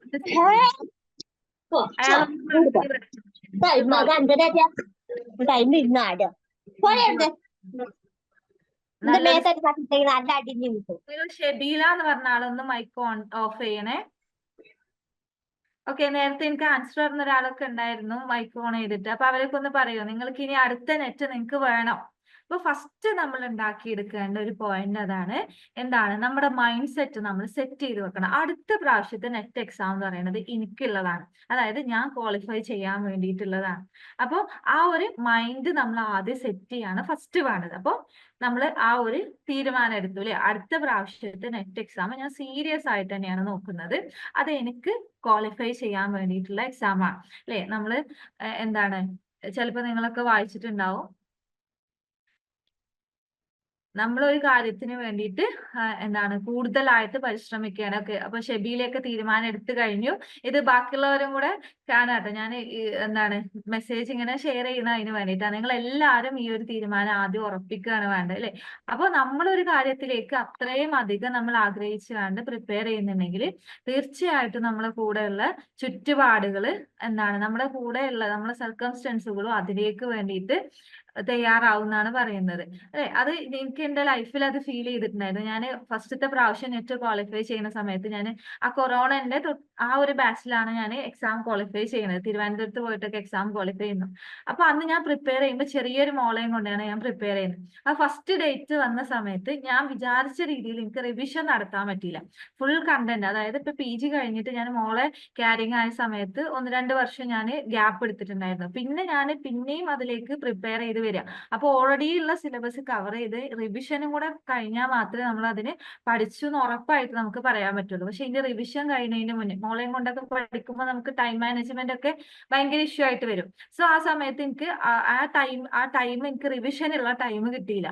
അപ്പൊ നമ്മുടെ ഉള്ളിൽ നിന്ന് ഇങ്ങനെ പറയാം, പക്ഷെ നമുക്ക് അത്രയും ആഗ്രഹമുണ്ട് എന്തായാലും ഇത് ഞാൻ ക്വാളിഫൈ ചെയ്യണം എന്നുള്ള ഒരു അത്രയും അതിയായിട്ടുള്ള ഒരു ആഗ്രഹം നമ്മുടെ ഉള്ളിലുണ്ട്. പക്ഷെ നമുക്ക് ടൈം കിട്ടിയതുമില്ല. അപ്പോഴാണ് വരുന്നത് കൊറോണ എന്തൊക്കെയോ പിന്നെയും ക്രിട്ടിക്കലായി വരുന്നോണ്ട് എക്സാം പിന്നെ എക്സ്റ്റെൻഡ് ചെയ്തു എന്ന്. അപ്പൊ ഞാൻ വിചാരിച്ചു അതെ, ദൈവം എനിക്ക് വേണ്ടിയിട്ട് ചെയ്തതാണ് ആ ഒരു കാര്യം എന്നുള്ളത്. ആ നീട്ടി വെച്ചതുകൊണ്ട് എനിക്ക് റിവിഷനും നടത്താൻ പറ്റി. അതുകൊണ്ട് എനിക്ക് നല്ല മാർക്കിൽ തന്നെ നെറ്റ് അന്ന് ക്വാളിഫൈ ചെയ്യാൻ പറ്റി. അന്ന് എനിക്ക് JRF മിസ്സാവുന്നത് വെറും 4 മാർക്കിന്, അതായത് 2 ക്വസ്റ്റ്യൻ മാത്രം. പക്ഷെ ഞാൻ നെറ്റിന് വേണ്ടിയിട്ടായിരുന്നു പ്രിപ്പയർ ചെയ്തിരുന്നത്, JRFന് വേണ്ടിയിട്ട് ഞാൻ ഫോക്കസ് ചെയ്തിട്ടില്ലായിരുന്നു. സോ എന്താണ് നമ്മൾ ആദ്യം വേണ്ടത് നമ്മളെ മൈൻഡ് സെറ്റ് ഉറപ്പിക്കുക എന്നുള്ളത്. അപ്പൊ നിങ്ങൾ എല്ലാവരും അത് ഉറപ്പിച്ച് എനിക്ക് മെസ്സേജ് ഇങ്ങനെ വന്നുകൊണ്ടിരിക്കുന്നുണ്ട്. സോ ഇനി നമ്മൾ അടുത്ത പോയിന്റിലേക്ക് പോവാം. അപ്പൊ നിങ്ങൾ മൈൻഡ് ഉറപ്പിച്ചു കഴിഞ്ഞാൽ രണ്ടാമതായിട്ട് നിങ്ങൾക്ക് വേണ്ടത് അല്ലെ? ഇപ്പൊ എക്സാമിനെ കുറിച്ച് ഒരു ഓവർവ്യൂ കിട്ടി. ഇനി എന്ത് വേണം? എന്താണ് ഈ എക്സാമിന് ചോദിക്കുക? ഈ എക്സാമിന്റെ സിലബസ് എന്താണ് അല്ലെ? അതറിയണം. എന്ത് പഠിച്ചിട്ടാണ് ഈ എക്സാം? ഇങ്ങനെ എന്തോ ഒരു എക്സാം ഒക്കെ ഉണ്ടായി എനിക്ക് എന്തായാലും വേണം. പക്ഷെ എങ്ങനെ കിട്ടും? അത് നമ്മൾ പഠിക്കണ്ടേ? എന്ത് പഠിക്കും? അതിനാണ് നമുക്ക് എന്തുണ്ട്, ഓരോ സബ്ജക്റ്റിനും ഏത് എക്സാം ആണെങ്കിലും അല്ലെ, നിങ്ങളിപ്പോ ഒരു PSC എക്സാം എഴുതുകയാണെങ്കിലും ആ ഒരു PSC എക്സാം ഇന്ന കാറ്റഗറി പ്രിലിമിനറി എന്ന് പറയുന്ന എക്സാമിന് എന്തുണ്ടാവും, ഒരു സിലബസ് ഉണ്ടാവും. അതുപോലെ തന്നെ നമുക്ക് നെറ്റിനും ഒരു സിലബസ് ഉണ്ട്. നെറ്റിന്റെ കമ്പ്യൂട്ടർ സയൻസിന്റെ സിലബസ് ആണത്. നമുക്ക് 10 യൂണിറ്റുകളാണുള്ളത്. പക്ഷെ നമ്മൾ സാധാരണ PGക്ക് പഠിക്കണ പോലെയല്ല. 10 യൂണിറ്റ് എന്ന് പറഞ്ഞാൽ ഒരു യൂണിറ്റിനകത്ത് തന്നെ ഇപ്പൊ നോക്കിയേ, programming language and computer graphics, ഇതിലെ 3ാമത്തെ പോയിന്റ് ഒന്ന് നോക്കിക്കേ. അവിടെ നമുക്ക് എന്താണ്, എന്തൊക്കെ പഠിക്കാനുണ്ട്? സി ഉണ്ട്, C++ ഉണ്ട്, ജാവ ഉണ്ട്, വെബ് ഉണ്ട്, കമ്പ്യൂട്ടർ ഗ്രാഫിക്സ് ഉണ്ട്, ഇങ്ങനെ വരുന്നത്. അപ്പൊ 10 യൂണിറ്റ് ഉണ്ട്. പക്ഷെ ഓരോ യൂണിറ്റിലും നമുക്ക് ഒന്നിൽ കൂടുതൽ എന്താണ് പേപ്പേഴ്സുകൾ വരുന്നതാണ്. സോ ഇത്രയും കണ്ടന്റിനെ നമ്മൾ ആദ്യം പഠിച്ചെടുക്കണം. പക്ഷെ നമ്മൾ ഇത്രയും ഒന്നും ആലോചിച്ചിട്ട് ടെൻഷൻ ആവേണ്ട ആവശ്യമില്ല. ഇതിലൊരു 80% നമ്മൾ ഡിഗ്രി അല്ലെങ്കിൽ PGയിൽ എന്താണ് കവർ ചെയ്ത കാര്യങ്ങൾ തന്നെയാണ്. അത് മാത്രം നമ്മൾ ബേസിക് ആയിട്ട് ആദ്യം കവർ ചെയ്ത്, ബാക്കി 20% മാത്രമേ ആക്ച്വലി നമ്മൾ നെറ്റിന് വേണ്ടിയിട്ട് പഠിച്ചെടുക്കേണ്ടതുള്ളൂ. ബാക്കിയല്ല. ഇപ്പൊ നോക്കിയേ, നമ്മൾ PGക്ക് 55% മാർക്കുള്ള ഒരാൾക്ക് മാത്രമേ നമുക്ക് എന്ത് ചെയ്യാൻ പറ്റുള്ളൂ, നെറ്റിന്റെ എക്സാമിന് അപ്പിയർ ചെയ്യാൻ പറ്റുള്ളൂ. സോ ഇത്രയും മാർക്ക് വാങ്ങി വന്ന ഒരു കുട്ടിക്ക് ഓവറോൾ ആയിട്ട് ഈ എല്ലാ യൂണിറ്റിനെ കുറിച്ചിട്ട് ഒരു ഏകദേശ ധാരണ ഉണ്ടാവും. അപ്പൊ ഞാൻ എല്ലാവരോടും ആദ്യം പറയൽ എന്താണ്, നിങ്ങൾ ഈ യൂണിറ്റുകളൊക്കെ പഠിച്ചിട്ടുള്ള ആ നോട്ട് നിങ്ങളുടെ കയ്യിലുണ്ടോ? അവിടുന്നാണ് നിങ്ങൾ സ്റ്റാർട്ട് ചെയ്യേണ്ടത്. ഇല്ലെങ്കിൽ എന്താ കുഴപ്പം, ഓക്കെ, ഈ ഡിസ്ക്രീറ്റ് മാത്സ് മാത്രമുള്ള സിലബസ് നിങ്ങൾ എടുത്തു, നിങ്ങൾ ആ സിലബസ് പഠിക്കാൻ വേണ്ടി നിന്നു. ഇനി നോക്കിയേ, നമുക്ക് ഇപ്പൊ ഒരു എക്സാം കഴിഞ്ഞു. നമുക്കിനി അടുത്ത സൈക്കിൾ വരുന്നത് ജൂണിലാണ് അല്ലെ? എത്ര ദിവസം ഉണ്ട് ഇനി ജൂണിലേക്ക്? ഇനി ജൂൺ 1-ാം തീയതിക്ക് എത്ര ദിവസം ഉണ്ട്? ഇന്ന് ഏതാ ഡേറ്റ് നോക്കിയേ. നമുക്ക് 90 ഡേയ്സ് പോലും നമ്മുടെ മുന്നിലില്ല, അല്ലെങ്കിൽ 100 ഡേയ്സ് പോലും നമ്മുടെ മുന്നിലില്ല. പിന്നെ എങ്ങനെയാണ് നിങ്ങൾ ഈ 10 യൂണിറ്റുകളും, ഓരോ യൂണിറ്റിലും നമുക്ക് എന്ത് വരും, ഇതുപോലെയുള്ള മൾട്ടിപ്പിൾ ആയിട്ടുള്ള ഏരിയാസും വരും. ഇതിന്റെ ഓരോന്നിന്റെ സിലബസ് എടുത്തിട്ട് ഓരോ പോയിന്റുകൾ, ഇപ്പൊ ഡിസ്ക്രീറ്റ് മാത്സ് മാത്രം എടുത്താൽ നിങ്ങൾക്ക് ബൂളിയൻ ആൾജിബ്ര ഉണ്ട്. ഈ ഒരു ബൂളിയൻ ആൾജിബ്ര മാത്രം നിങ്ങൾ ആദ്യം ഗേറ്റുകൾ, പിന്നെ എന്താണ് കോമ്പിനേഷൻ സർക്യൂട്ട്, കൗണ്ടേഴ്സ്, ഇത് ഓരോന്നും ഇങ്ങനെ പഠിച്ചിരുന്നിട്ട് ഈ 100 ദിവസത്തിന്റെ ഉള്ളിൽ നോക്കി, 100 ദിവസത്തിന് നിങ്ങൾ ഡിവൈഡ് ചെയ്തോളൂ. 100 ഉണ്ടെങ്കിൽ, 100 ഇല്ല കേട്ടോ, 100 ഇല്ല, 90 പോലും നമുക്കില്ല. നമുക്ക് ആകെ എത്രയാണ്, 60 അല്ലെങ്കിൽ 80ന്റെ ഇടയിലുള്ള ഡേറ്റ്, അത്രയും ദിവസം മാത്രമേ ഉള്ളൂ. നമുക്ക് പേപ്പർ 1 മാത്രം പഠിച്ചാൽ പോലെ പേപ്പർ 2 പഠിക്കണം. അപ്പൊ ഒരിക്കലും നിങ്ങൾ സിലബസ് എടുത്തിട്ട് തലക്കെ തൊട്ടിട്ട് ABCD തുടങ്ങാൻ നോക്കിയാൽ പറ്റില്ല. അപ്പൊ നമ്മൾ എങ്ങനെ പിന്നെ ഇത്രയും ടൈമിന്റെ ഉള്ളിലേക്ക് എങ്ങനെ കവർ ചെയ്യുന്നുള്ളതാണ്. സോ നമ്മൾ ആദ്യം വേണ്ടത്, നിങ്ങൾ ഡിഗ്രി അല്ലെങ്കിൽ PGയിൽ പഠിച്ചു വെച്ച ഈ ഏരിയാസ് നോക്കുക, അതിന്റെ സിലബസ് നോക്കുക. ഈ പേപ്പേഴ്സ് ഒക്കെ ഇപ്പൊ ഡിസ്ക്രീറ്റ് മാത്സ് നമ്മൾ PGയിൽ പഠിക്കുന്ന പേപ്പറാണ് അല്ലെ? MSc പഠിച്ചവർക്ക്, അല്ലെങ്കിൽ എന്താണ് DM MCAയിലും പഠിക്കുന്നുണ്ട്. പിന്നെ നിങ്ങൾ BTech MTech ആണെങ്കിൽ അവിടെ എന്തായാലും മാത്സ് കുറച്ചുകൂടെ സ്ട്രെങ്ത്, ഇവരെക്കാളും കൂടുതലായിട്ടേ പഠിക്കുള്ളൂ. കമ്പ്യൂട്ടർ സിസ്റ്റം ആർക്കിടെക്ചർ എന്ന് പറഞ്ഞാൽ ഡിഗ്രിക്കും PGക്കും വരുന്ന പേപ്പറാണ്. സോ ഇതിന്റെയൊക്കെ നിങ്ങൾ ഓൾറെഡി പ്രിപ്പയർ ചെയ്ത് വെച്ച നോട്ട് ഉണ്ടാവും അല്ലെ? നിങ്ങൾ അന്ന് പഠിച്ച നോട്ട് ഉണ്ടാവും. ആ നോട്ടിനെ റിവൈസ് ചെയ്യാണ് ആദ്യം നിങ്ങൾ വേണ്ടത്. ഇനി നിങ്ങൾക്ക് അങ്ങനെ ഭയങ്കര സ്ട്രക്ചേർഡ് ആയിട്ടുള്ള നോട്ടൊന്നും ഇല്ല എന്ന് വിചാരിച്ചോളൂ. അങ്ങനെയാണെങ്കിൽ നിങ്ങൾ എന്ത് ചെയ്യുക, നിങ്ങളെ റെഫറൻസ് നോട്ടെങ്കിലും കയ്യിലുണ്ടോ നോക്കുക. ആ റെഫറൻസ് നോട്ട് വെച്ചിട്ട് ആദ്യം നിങ്ങൾ എന്താണോ പഠിച്ചത് അതിനെ റിവൈസ് ചെയ്യാണ് ഫസ്റ്റ് വേണ്ടത്. ഓക്കെ, അതിനുശേഷം എന്ത് ചെയ്യണം? അപ്പൊ ഞാൻ എന്ത് ചെയ്തു, ബൂളിയൻ ആൾജിബ്ര ഞാൻ ഓൾമോസ്റ്റ് ഒന്നാണ് റിവൈസ് ചെയ്ത് എടുത്തിട്ടുണ്ട്. എനിക്കൊരു തോന്നൽ വന്നു, അന്ന് സർ പഠിപ്പിച്ച എല്ലാ കാര്യങ്ങളൊക്കെ ഞാൻ ഏകദേശം നോക്കിയിട്ടുണ്ട്. ബൂളിയൻ ആൾജിബ്രയിലെ സർക്യൂട്ടുകൾ ഏതാ, ആൻഡ് ഓർ ഗേറ്റുകൾ ഏതൊക്കെയാണ്, കോമ്പിനേഷൻ സർക്യൂട്ടിൽ ഇന്നതൊക്കെ വരുന്നത്, എന്താണ് ആഡർ ഉണ്ട്, സബ്സ്ട്രാക്ടർ ഉണ്ട്, ഇതൊക്കെ ഞാൻ നോക്കി. ഇങ്ങനെ നമുക്ക് ഏകദേശം ഒരു ധാരണയായി. അപ്പൊ എന്ത് ചെയ്യണം, നിങ്ങൾ നെറ്റിന്റെ ക്വസ്റ്റ്യൻസ് പ്രിപ്പയർ ചെയ്യണം. ഒരു ഏരിയ പഠിച്ചു കഴിഞ്ഞാൽ അതിന്റെ ക്വസ്റ്റ്യൻസ് നോക്കണം, പ്രീവിയസ് ഇയറിലെ ക്വസ്റ്റ്യൻസ്. അപ്പൊ ബൂളിയൻ ആൾജിബ്രയിൽ നിന്ന് മാത്രം ചോദിച്ചിട്ടുള്ള നെറ്റിന്റെ പ്രീവിയസ് ഇയർ ക്വസ്റ്റ്യൻസ് ഒന്ന് എടുത്തു നോക്കുക. അപ്പൊ നിങ്ങൾ 1-2 ക്വസ്റ്റ്യൻസ് ഒക്കെ നോക്കുമ്പോൾ സിമ്പിൾ ആയിട്ട്, ബൂളിയൻ ആൾജിബ്രയിലൊക്കെ സിമ്പിൾ ആയിട്ടായിരിക്കും ചോദിക്കുക. നമുക്ക് K മാപ്പ് സോൾവ് ചെയ്യാൻ, അല്ലെങ്കിൽ ഒരു ഫംഗ്ഷൻ തന്നിട്ട് അതിനെ സിംപ്ലിഫൈ ചെയ്യാനൊക്കെ ചോദിക്കും. സോ നമ്മൾ അങ്ങനെ ചെയ്യുമ്പോൾ 1-2 ക്വസ്റ്റ്യൻ നമ്മൾ അറ്റൻഡ് ചെയ്യുമ്പോൾ സിമ്പിൾ ആയിട്ടുള്ളത് ആദ്യം അറ്റൻഡ് ചെയ്യാൻ നോക്കുക. അപ്പൊ നമുക്ക് മനസ്സിലാവും, ഞാൻ ഇത്രയൊക്കെ പഠിച്ചിട്ടേ ഉള്ളൂ, പക്ഷെ എന്നാലും എനിക്ക് അറ്റൻഡ് ചെയ്യാൻ പറ്റുന്നുണ്ടല്ലോ. അപ്പൊ നമുക്ക് എന്തായി, ഒരു മോട്ടിവേഷൻ കിട്ടി. സോ നമ്മൾ എന്ത് ചെയ്യും, അത് വെച്ചിട്ട് ഇങ്ങനെ ആ ഒരു മോട്ടിവേഷനിൽ നിൽക്കുമ്പോൾ നമ്മൾ അറിയാത്തൊരു ഏരിയയിലേക്ക് എത്തി. സോ നമ്മൾ എന്ത് ചെയ്യും, ഇപ്പൊ എന്താണ് ഒരു ഫംഗ്ഷനെ സിംപ്ലിഫൈ ചെയ്യാനുള്ളതാണ്. പക്ഷെ നമ്മൾ നോക്കിയ പോലെയല്ല എന്തുണ്ട് XOR ഒക്കെ വെച്ചിട്ടുള്ളതാണ്. അപ്പൊ XOR എന്ന് വെച്ചിട്ടുള്ള സിംപ്ലിഫിക്കേഷനോ അല്ലെങ്കിൽ XORന്റെ ഒക്കെ എന്താണ് നമുക്ക് ബൂളിയൻ ആൾജിബ്രയിൽ നമ്മൾ കുറെ എന്ത് പഠിക്കുന്നുണ്ട്, പ്രോപ്പർട്ടീസ് അല്ലെങ്കിൽ കുറെ സിംപ്ലിഫിക്കേഷനിൽ വരുന്ന കുറെ റൂൾസുകളൊക്കെ പഠിക്കുന്നുണ്ട്. പക്ഷെ XOR വെച്ചിട്ട് നമുക്ക് അത്രയും റൂൾസുകളൊന്നും നമ്മൾ സിലബസിൽ പഠിക്കുന്നു, PG സിലബസിലൊന്നും നമ്മൾ പഠിക്കുന്നില്ല. അത് നെറ്റിൽ വരുന്ന ഒരു എക്സ്ട്രാ ഏരിയ ആണ്. സോ ഇവിടുന്ന് ഇങ്ങനെ XOR ഒക്കെ കുറെ വെച്ചിട്ട് അതിനെ സിംപ്ലിഫൈ ചെയ്തിട്ട് ആൻസർ കാണാണ്ട്, പക്ഷെ നമ്മൾ പഠിച്ച രീതിയിൽ ഒന്നും ചെയ്തിട്ട് അത് കിട്ടുന്നില്ല. അപ്പൊ നമ്മൾ എന്ത് മനസ്സിലാക്കി, ബൂളിയൻ ആൾജിബ്രയിൽ നമ്മളെ PG സിലബസിന് പുറത്തുനിന്ന് വരുന്ന ഒരു പോയിന്റ് ഉണ്ട് അല്ലെ, ആ പോയിന്റും കൂടെ നമ്മൾ കവർ ചെയ്യണം. സോ നമ്മൾ എന്ത് ചെയ്യാം, നമ്മൾ ഓൾറെഡി ഇത്രയും പഠിച്ചതിന് എനിക്ക് ഇത്രയും ക്വസ്റ്റ്യൻസ് ആൻസർ ചെയ്യാൻ പറ്റിയിട്ടുണ്ട്, നമ്മൾ ഒരു മോട്ടിവേഷൻ ലെവലിൽ എത്തിയിട്ടുണ്ട്. ആ ലെവലിൽ എത്തി നിൽക്കുമ്പോൾ പുതിയൊരു ഏരിയ പഠിക്കാൻ നമുക്ക് എന്താവും, ഇൻട്രസ്റ്റ് ആവും. സോ ഇങ്ങനെ വേണം നിങ്ങളുടെ ആ ഒരു പ്രിപ്പറേഷൻ സ്ട്രാറ്റജി നിങ്ങൾ സ്റ്റാർട്ട് ചെയ്യാൻ. സോ ഇതന്നെ നമ്മൾ സെലക്ട് ചെയ്യുമ്പോൾ ഫസ്റ്റ് നിങ്ങൾക്ക് ഏറ്റവും ഇഷ്ടമുള്ള സബ്ജക്റ്റിന് തുടങ്ങാം. ഏറ്റവും ടഫ് ആയിട്ടുള്ളത് പഠിക്കാനായിരിക്കും കൂടുതൽ സമയം വരും. അതുകൊണ്ട് ഏറ്റവും ടഫ് എന്ന് ആദ്യം തുടങ്ങാന്ന് വെച്ചാൽ നിങ്ങൾ ഒരിക്കലും ആ തുടങ്ങൽ മാത്രമേ ഉണ്ടാവുള്ളൂ. ഒരു 4 ദിവസം കഴിഞ്ഞാൽ നിങ്ങളെ തുടങ്ങൽ എന്തായിട്ടുണ്ടാവില്ല, കഴിഞ്ഞിട്ടുണ്ടാവില്ല. തുടങ്ങൽ തന്നെ തുടങ്ങിയിട്ടുണ്ടാവില്ല. അങ്ങനെ ആയിരിക്കും ഉണ്ടാവുക. സോ ആദ്യം എന്ത് ചെയ്യണം, നമ്മൾ ഏറ്റവും എളുപ്പമുള്ളതെന്ന് തുടങ്ങാം. ഒന്ന് നിങ്ങൾക്ക് എന്താ OS എന്ന് തുടങ്ങാം, DBMS എന്ന് തുടങ്ങാം. ഇതൊക്കെ പൊതുവെ എല്ലാവർക്കും ഇഷ്ടമുള്ള സബ്ജക്റ്റുകളാണ്. പിന്നെ എന്താണ്, പിന്നെ എന്നാൽ ഏറ്റവും ടഫ് ആയിട്ടുള്ളത് ഏറ്റവും ലാസ്റ്റിലേക്ക് വെക്കരുത്. അതിന്റെ ഇടയിൽ കിട്ടുന്ന ടൈമിൽ വേണം നിങ്ങൾ കുറച്ച് ടഫ് ആയിട്ടുള്ളത് നോക്കാം. അപ്പൊ ഏറ്റവും ഫസ്റ്റിലും നിങ്ങൾ ടഫ് ആയത് തുടങ്ങരുത്, ഏറ്റവും ലാസ്റ്റിലേക്കും മാറ്റി വെക്കരുത്. അതിന്റെ ഇടയിലുള്ള ഒരു ടൈമിൽ പിന്നെ ടൈം നിങ്ങൾ കറക്റ്റ് ആയിട്ട് മാനേജ് ചെയ്യണം. അപ്പൊ നോക്കി, ഇത് നമ്മുടെ ഈ തൊട്ട് മുന്നേ നടന്ന എക്സാം ആണ്. ഇതാണ് കട്ട് ഓഫിൽ വരുന്നത്, ഡിഫറെന്റ് കാറ്റഗറിയിൽ വരുന്ന കട്ട് ഓഫ് ആണ്. ഇതിൽ ഏറ്റവും ഹയസ്റ്റ് കട്ട് ഓഫ് വരുന്നത് 172 ആണ്. 172 എന്ന് പറഞ്ഞത് 300 ഒരു ഓൾമോസ്റ്റ് 58 അല്ലെങ്കിൽ 57 പോയിന്റ് സംതിങ് പെർസെന്റേജ് ആണ്. അപ്പൊ ഇത്രയും വലിയൊരു എക്സാമിൽ എന്താണ് ഒരു 58% അല്ലെങ്കിൽ നിങ്ങൾ ഇതുവരെ എത്ര എക്സാമുകൾ അറ്റൻഡ് ചെയ്ത് വന്നവരാണ്, നിങ്ങൾ സ്വയം ഒന്ന് വാല്യൂ ചെയ്ത് നോക്കൂ. നിങ്ങൾക്ക് ഇതുവരെ 58% കൂടി കവർ ചെയ്യാൻ പറ്റാതെയാണോ നിങ്ങൾ വന്നിട്ടുള്ളത്?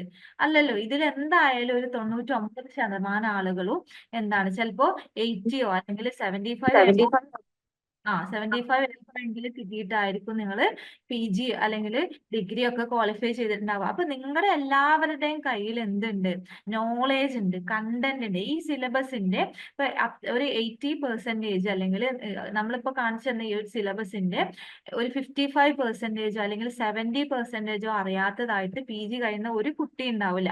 പിന്നെ എന്തുകൊണ്ടാണ് 58% എത്താൻ പറ്റാത്തത്?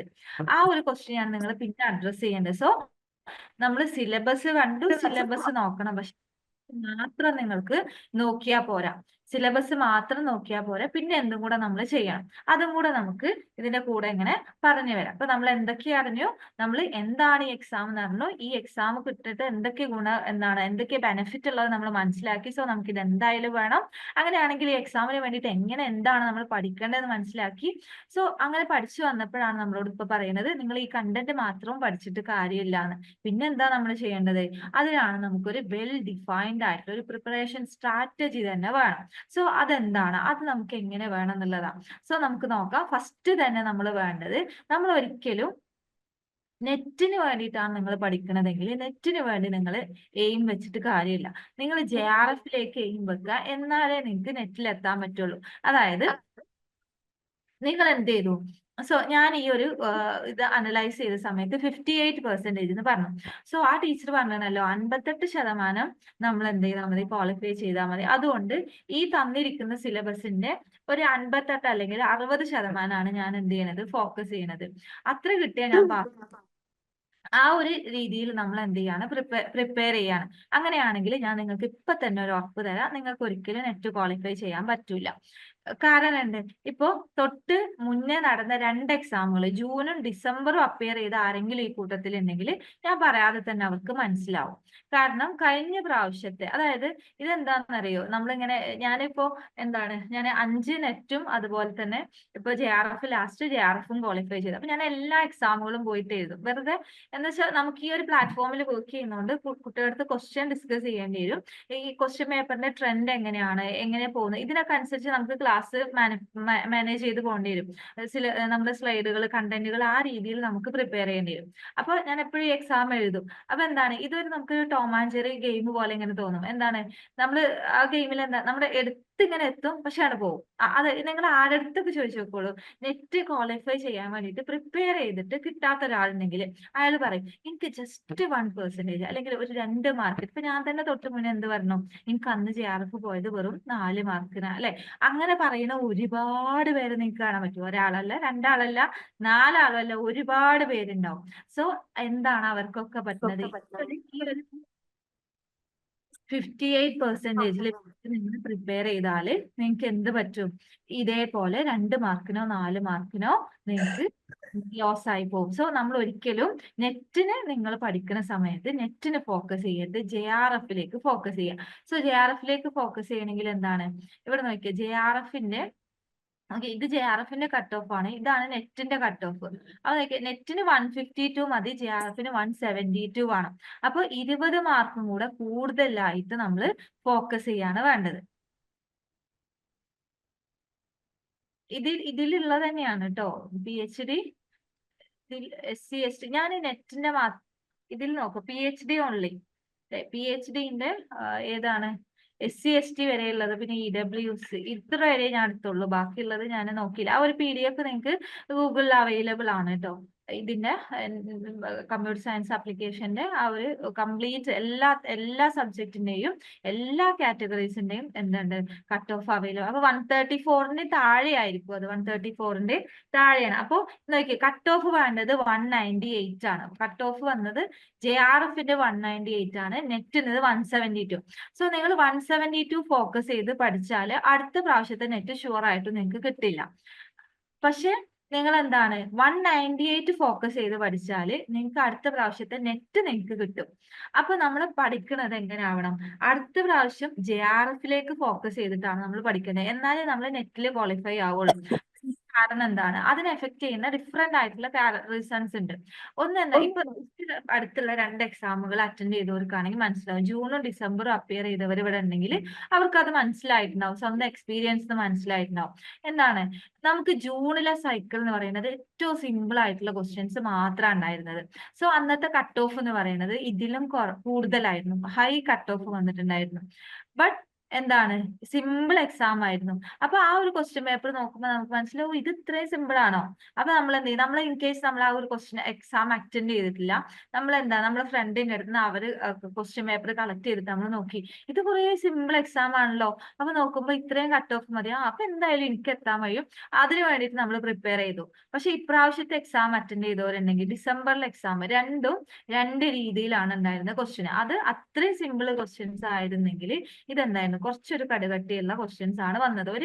കുറച്ചൊക്കെ ക്വസ്റ്റ്യൻസ് എന്തുണ്ട് സിമ്പിൾ ആയിട്ട് വന്നു, പക്ഷെ കുറച്ചൊരു ലെവലിൽ ഹൈ ലെവലിലേക്ക് പോയി. അപ്പൊ ആ ഹൈ ലെവലിലുള്ള കുറച്ചും കൂടി ക്വസ്റ്റ്യൻസ് അറ്റൻഡ് ചെയ്യാൻ പറ്റിയവർക്ക് മാത്രമേ നെറ്റ് ക്വാളിഫൈ ചെയ്യാൻ പറ്റിയിട്ടുള്ളൂ. അല്ലെങ്കിൽ എന്താണ്, നമുക്ക് നമ്മുടെ പേപ്പർ 2 പേപ്പർ 1-ൽ കിട്ടുന്ന കുട്ടികളാവണം. മാത്സോ അങ്ങനെയുള്ള മെന്റൽ എബിലിറ്റീസ് ഒക്കെ കുറച്ച് കൂടുതൽ ചെയ്യാൻ പറ്റുന്ന കുട്ടികളാവണം. സോ ഇങ്ങനെ എന്താണ്, അപ്പൊ എന്ത് ചെയ്യും, അപ്പൊ കട്ട് ഓഫ് പിന്നെ കുറയും. പക്ഷെ കട്ട് ഓഫ് കുറയുമ്പോ എന്ത് ചെയ്യും, നമുക്ക് എക്സാം ടഫ് ആയിട്ട് വരും.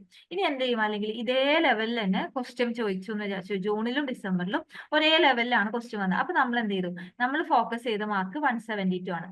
പക്ഷെ നമ്മൾ എന്താണ്, നമ്മൾ നന്നായിട്ട് അതിന് ഫോക്കസ് ചെയ്തുകൊണ്ട് നമുക്ക് ഒരു 178 വരെ നമുക്ക് കിട്ടിയിട്ടുണ്ട്. പക്ഷെ കട്ട് ഓഫ് എന്തായിട്ടുണ്ടാവും എന്നറിയോ, 180 ആയിട്ടുണ്ടാവും. അപ്പൊ കട്ട് ഓഫ് ഇതാണ്, ഇങ്ങനെയുള്ള ഒരു കളിയായിരിക്കും. നിങ്ങൾ എങ്ങനെ പോയാൽ അങ്ങനെ തന്നെ അങ്ങനെ കുറെ കളി ഉണ്ടാവും. നിങ്ങൾക്ക് അങ്ങനെ പോയി അങ്ങനെ 2 മാർക്കിന് പോകും, 4 മാർക്കിന് പോകും, ചിലപ്പോ അങ്ങനെ അങ്ങനെ പോയിക്കൊണ്ടേയിരിക്കും. സോ നമ്മൾ വേണ്ടത് എന്താണ്, JRF-ന് തന്നെ നിങ്ങൾ എയിം ചെയ്യാം.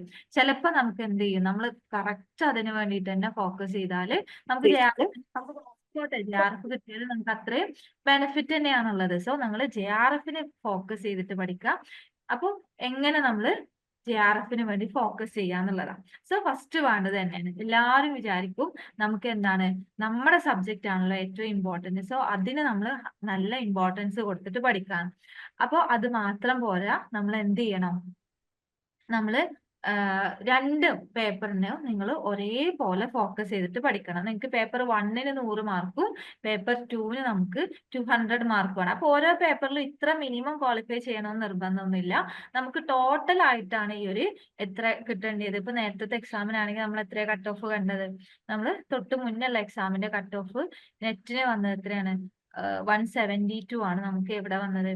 അൺറിസർവ്ഡിൽ വന്നത്. OBCയിലാണെങ്കിൽ 156 ആണ് വന്നത്. സോ അപ്പോൾ ഒരു 150 to 160 റേഞ്ചിലാണ് കഴിഞ്ഞ പ്രാവശ്യത്തെ വന്നത്. അപ്പൊ നമ്മൾ എവിടെ പിടിക്കണം?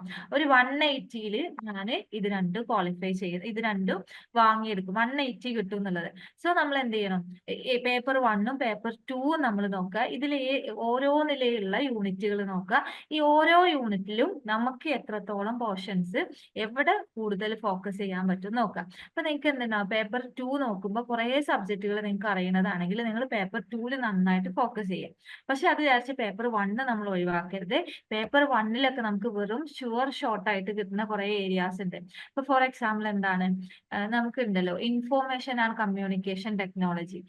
ഇതൊക്കെയാണ് നമുക്ക് എങ്ങനെ ചോദിച്ചാലും നമുക്കൊരു 4 അല്ലെങ്കിൽ 6 മാർക്ക് സിമ്പിൾ ആയിട്ട് ഇങ്ങോട്ട് പോരും. അതല്ലെങ്കിൽ അതിന്റെ കൂടെ എന്തെങ്കിലും ജസ്റ്റ് ഒന്ന് ആഡപ്പ് ചെയ്താൽ അവിടുത്തെ 10 മാർക്ക് നമുക്ക് പോക്കറ്റിലാക്കാം. ഇങ്ങനെയുള്ള ചില ഏരിയാസ് ഉണ്ട്. അതിനെ നമ്മൾ ഉറപ്പിച്ചു വെക്കുക. പിന്നെന്താണ്? ഒരിക്കലും ഒഴിവാക്കാൻ പറ്റാത്തൊരു ഏരിയ ഉണ്ട്. പക്ഷെ നമ്മൾ എന്താ പറയുക, സയൻസ് ബാക്ക്ഗ്രൗണ്ട് ഉള്ളവര് കൂടുതലായിട്ട് ഒഴിവാക്കും. അതൊരു മഹാമണ്ടത്തരാണ്. ഏതൊക്കെയാണ്? ഞാൻ ആ ഒരു ഓർഡറിലാണ് ഈ ഒരു യൂണിറ്റുകൾ ഇട്ടുള്ളത്. ഓരോ യൂണിറ്റിനും ഇമ്പോർട്ടന്റ് ഉണ്ട്.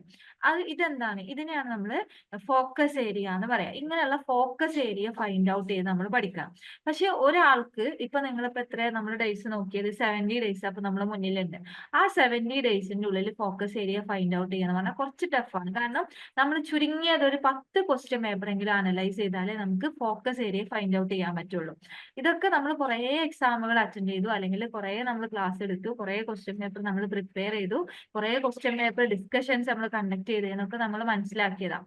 പേപ്പർ 9ഉം 10ഉം നിങ്ങൾ പറ്റേ അവോയ്ഡ് ചെയ്ത് പോയോ നിങ്ങൾക്ക് നെറ്റ് ക്വാളിഫൈ ചെയ്യാൻ കുറച്ച് ബുദ്ധിമുട്ടുണ്ടാവും. പക്ഷെ ഇതെന്താ വെച്ചാൽ കുറച്ചൊക്കെ ഒരു GK മോഡൽ അല്ലെങ്കിൽ ഒരു SS ഒക്കെ ആയിട്ട് സോഷ്യൽ ആയിട്ട് റിലേറ്റഡ് ആയിട്ട് വരുന്നതാണ്. അപ്പൊ നമ്മൾ എന്ത് ചെയ്യും? നമ്മൾക്ക് സയൻസ് ആയിട്ടാണ് റിലേഷൻ ഉള്ളത്. അപ്പൊ നമ്മൾ എന്ത് ചെയ്യും? ഇത് സ്കിപ്പ് ചെയ്യും. പക്ഷെ നിങ്ങൾ സ്കിപ്പ് ചെയ്യരുത്. നിങ്ങൾ എന്ത് ചെയ്യണം? ഇതും കൂടെ ഫോക്കസ് ചെയ്തിട്ട് പ്രിപ്പയർ ചെയ്യണം.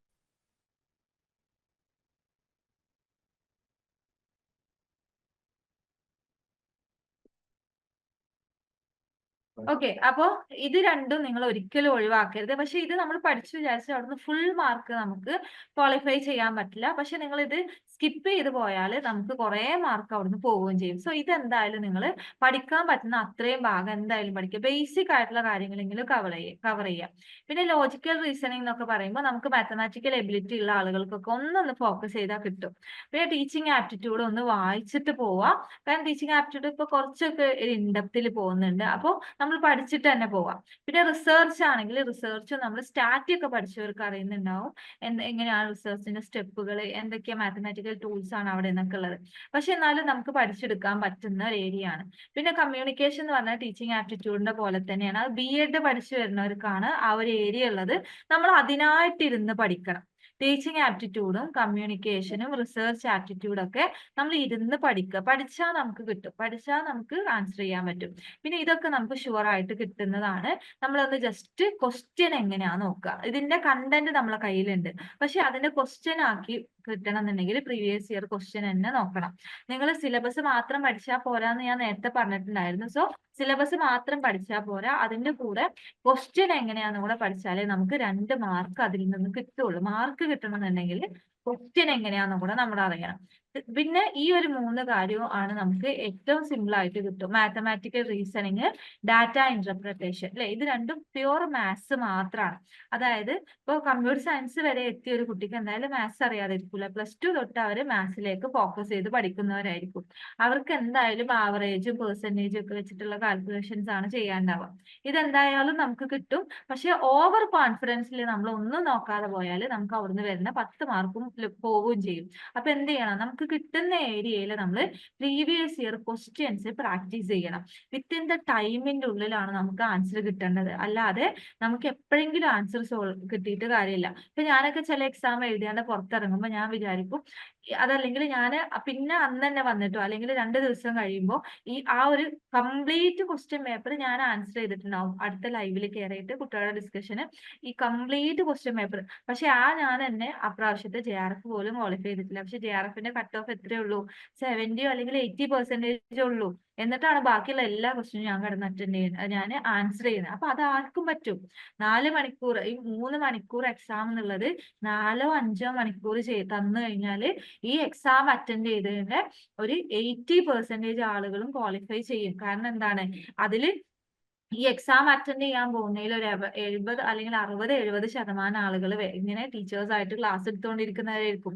അവർക്കൊന്നും നോളേജ് ഇല്ലായിട്ടല്ലല്ലോ. പക്ഷെ ഈ 3 മണിക്കൂറിന്റെ ഉള്ളിൽ നിങ്ങളുടെ അകത്ത് കിടക്കുന്ന നോളേജിനെ മാർക്കുകളാക്കിയിട്ട് മാറ്റണം.